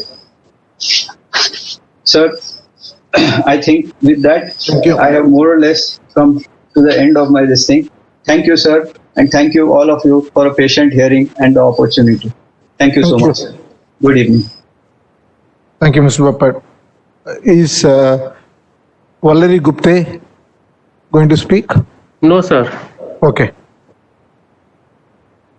Thank you. With those, we have come to the end of all the speaker shareholders. Now let me respond.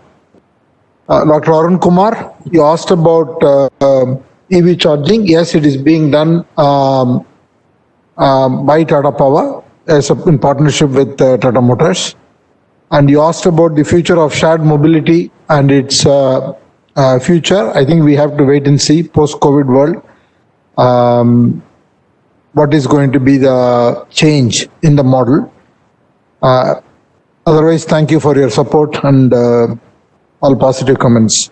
Mr. Tamal Kumar Majumdar, you asked a large number of questions. Some of the questions were repeated by many other shareholders. So I'm going to respond in detail for all your questions so that later on I can avoid repeating them. You asked about the expectation of the remaining part of the year we believe that based on what we see, from here the sales will be increasing in both in Tata Motors CV, PV, and as well as in JLR for the rest of the year. But to what level, how much it will be below last year on a quarterly basis, we can't predict. But the we are seeing the increasing trends, but not sharp trends. What does it mean in terms of performance? As was articulated earlier, the losses that we made in the first quarter, both in Tata Motors and in JLR, is significantly high. So it's going to be extremely difficult to reverse that in the rest of the quarters. But the effort is to minimize them, try to make the rest of the quarters more profitable, so that even with reduced volumes this year compared to last year, our performance this year remains better than last year. And the JLR and UK government, there has been no discussions in terms of funding. Currently, we are not looking at any looking to get any funding from the UK government. PV business, all the impairment that was done was final, and there is no other impairment. And the subsidiarization, we are trying to get it completed fast. It depends on the NCLT process, so we can't really give you a definitive date. But personally, I would be happy if it gets done in this fiscal year. We don't do complete hedging, and capacity utilization in JLR currently is at 61%. And the number of employees in JLR, you're asking whether it will be further coming down this year, we don't know. But in the initial months, we had almost 20,000 people on furlough. The China, we had a growth in the first few months, so we will have to see how it picks up. The geopolitical situation between China and India, China and UK, China and US, this is a space we have to watch. It's very difficult to say anything definitively. The company is focused on digital initiatives, both in the CV business and in the PV business. We have launched certain new services in digital, and also we are looking at a digital showroom so that Tata Motors customers can directly engage through the digital showroom for the PV business. We are not expecting any impact on JLR due to digital tax. I think your comment about the Tata Motors finance is in bad shape is not a correct one. I would say that the Tata Motors finance has significantly improved in all its parameters over the last 2 years, whether it is a cost income ratio, whether it is PBT, whether it is any of the other parameters. If you are talking about the NPA that is going up in this last quarter, that is primarily due to the lockdown. So we will have to wait and see. The loan moratorium you asked, or someone else asked later, in April and May it was 70%, in May and June it was 55%, now it has come to 12%. So there has been a significant effort on collections, and the collections have happened, and the repayments rather, as well as the interest payments have happened. So Tata Motor Finance, I believe, is in good shape. TTL, we will have to wait and see. Currently, the TTL performance is a little lower because of the market conditions. So we'll have to wait and see what strategic actions we will take. Tata Sons had subscribed for shares, and you asked when the remaining the partially paid shares, the remaining 2,600 crores will be paid. We have a 18 months period, so we have time ahead of us. So we will be exercising that at the appropriate time. Also depends on when the company needs it. Singur is It's in arbitration. It's sub judice, so I don't want to comment on it. Mr. Adil Irani, you primarily asked about the TML finance, so I've already answered that question. You also asked about the loan book and what is under moratorium. I also talked about that. It is not correct that the dealers are not getting support. Tata Motors is very actively engaged with dealers. I can tell you the dealer inventory is all-time low ever. So there is an enormous support that's been given to the dealers on the inventory front, and fixed cost loans have been provided, and the margin adjustment has been made with for the dealers. So Tata Motors is actively engaged, but we've ensured that we provide what is fair to all dealers. If any particular dealer has a specific issue, I can't comment on that. I already talked about the UK. There is absolutely no conflict of interest in Electra. In fact, Electra helped to see whether we could do electric version of one of our cars. But otherwise, there is absolutely no conflict of interest. It is done through the board, and there is no related party transactions there. And I think those are your comments. Miss Patel, you gave a large number of comments, and also you talked about competition. We believe that Nexon is well placed. Nexon is a good car. We will continue to make sure that we have a very close connection with the Nexon EV customers, so that we continue to ensure that the product is serviced well. We have already taken a lot of efforts to ensure that the right subsidiaries are kept, and the subsidiaries that are not required are closed. And we cannot just like that combine subsidiaries, because many of these subsidiaries are required in certain markets, even as a regulatory requirement. Your comments on CV is noted. Your comments on financial performance is noted. We will do everything we can to improve the financial performance. Mr. Rohinton Batliwala, thank you for your support.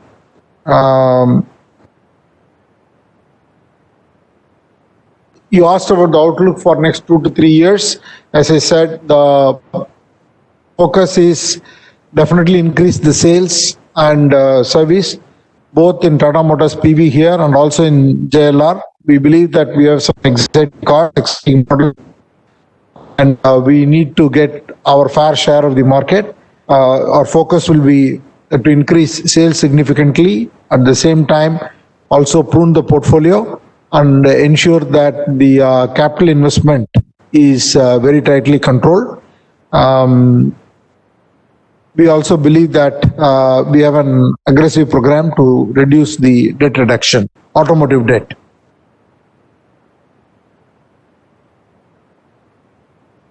Mr. Ajay Gupte, you made some very important comments about the PV customer experience. That's why we have launched this special focus initiative on sales and service and customer experience. We'll address that. Mr. Jahangir Patiwala,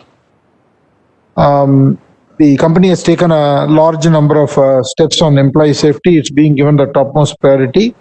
The COVID-related fatality in Tata Motors, unfortunately, is 9 people.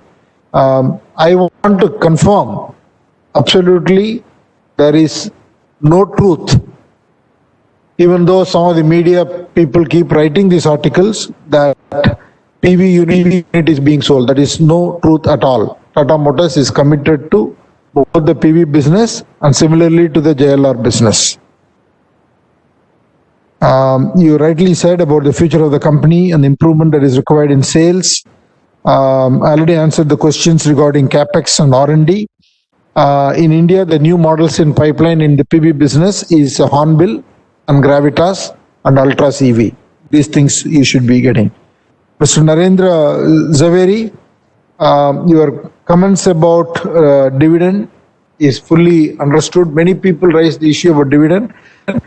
I can tell you that I'm equally pained that we have not delivered dividend for the last 4 years. This is of top priority to the company, but unfortunately on the standalone level, there has been no room for the last 3-4 years. So this is being given the topmost priority.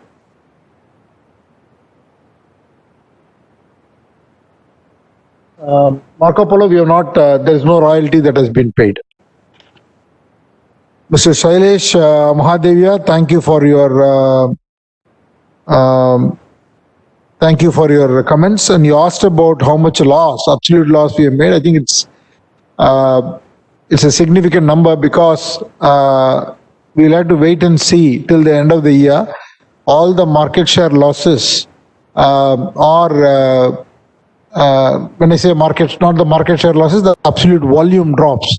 Significant number of vehicles is not being sold because the volumes are down. So we'll have to wait and see what is the total impact at the end of the year.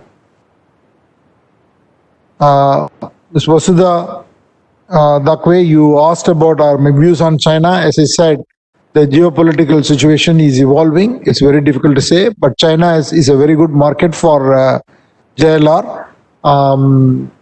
We continue to do well there. We had some drops, which again is picking up, so we'll have to watch this carefully.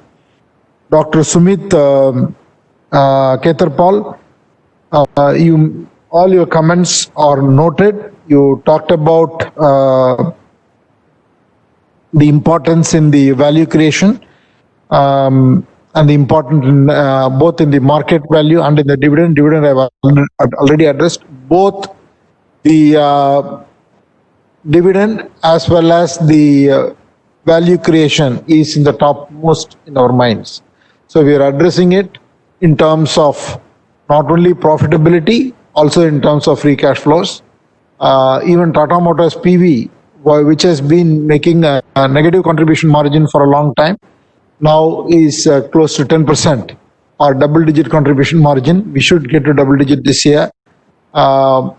If the current volume trends continue, our goal is to make it at least EBITDA break-even this year. So we are working to make sure that the Tata Motors PV's losses, which have been continuing to impact the CV, is arrested. And thank you for your support. Mr. P.S. Krishnan, your comments were again on dividend and market share. I've already addressed that.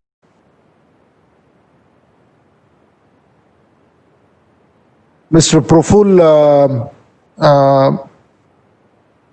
Chowde, you asked about product and engineering expenses on material cost. The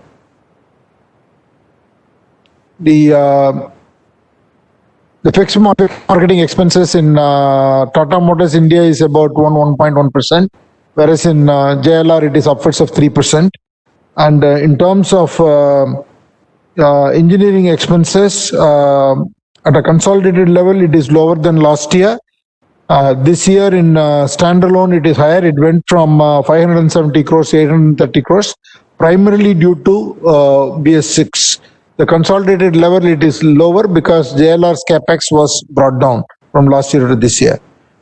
Mr. Manoj Kumar Gupta, thank you for all your comments. You asked about plan on the capex in TML. TML in India, the capex is 1,500 crores this year, compared to 4,500 crore last year.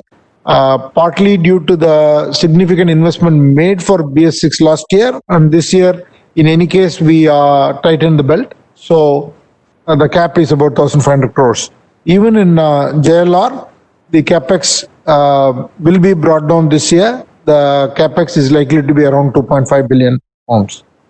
Mr. Nayak, you made a lot of comments about the need to focus on spare parts and services. Tata Motors has rightly focused on spares.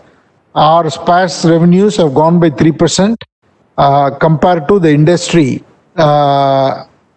decline of 30%. It's primarily due to the lockdown, but spares is an area where there is a significant focus. And you also asked about the engineering cost. Primarily in India, it went up due to BS6 conversion last year. Mr. Ashit Kumar Pathak, all the questions you have raised, I have already answered. Mr. Rajendra Prasad Joshi, thank you for your positive comments. And you asked about the EV focus. The EV share for JLR is still small because it has only one model, and it is an area that JLR will continue to focus.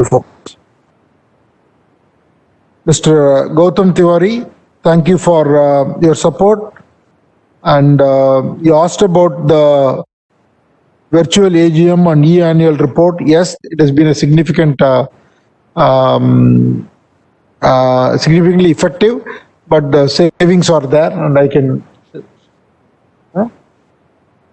4.5 crores is the effective saving. And you asked about the new car launches in India. As I said, it's Hornbill and Gravitas and EB4 Ultras. These are the things that we have planned. Mr. Harsh Visharia, you gave some comments about conversion of DVR into ordinary shares, but I don't think the Articles of Association allows that, but we will definitely take a look at the comments that you have given. Beruz Purdehi, we have taken note of your comments, and Humayun Purdehi, we have taken note of your comments, and I've already answered most of your questions.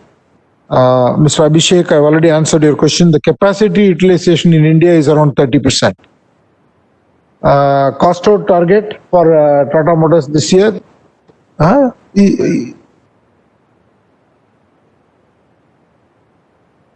On the cost reduction, it is about 1,500 crores, and the cash improvement about 6,000 crores.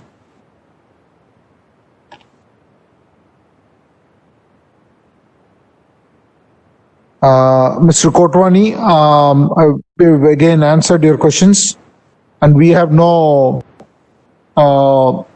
plans on this Tata ambulance. Mr. Devang Vora, thank you for your suggestion. We'll take a look at it. Mr. Bharat Shah and Mrs. Smita Shah, thank you for your comments. Mr. Vinayak Bappat, you asked a number of questions. Some of them already answered, but I'll answer the remaining. I think the strategy to pivot towards EV is an important one. The comments you raised about diesel versus petrol, and also the financial strength that is required, the management bandwidth that is required, and the need for a small car EV, all those comments we have debated. We will still take note of that. The opportunity due to Atmanirbhar Bharat is also taken note of, and also the defense opportunity. Solar, Tata Motors partners with Tata Power. There is no, in the subsidiarization, there is no effort to do any impairment or anything like that due to the subsidiarization. You asked about where will be the JLR and TML Finance will be. JLR and TML Finance will be at the holding company. TML PV will be a subsidiary. And you asked about electric buses. Out of the 10 states, we have, or 10 different tenders, we have won 6. We have already sold 250 buses, and we have an order book of close to 1,000 buses. And your comments about One Tata and the ideas to push electric Nexon and other cars across the group is taken note of. We will consider that as and when Tata Motors is ready to be able to scale. And you made a number of reporting inconsistencies. I'm not individually reporting to all of them. Wherever it is a mistake, we will definitely take note of that and try to ensure that such things are not repeated. And your comments about the JLR models appearing in the picture without the model name also is noted. We will try and be more effective in the annual report next year.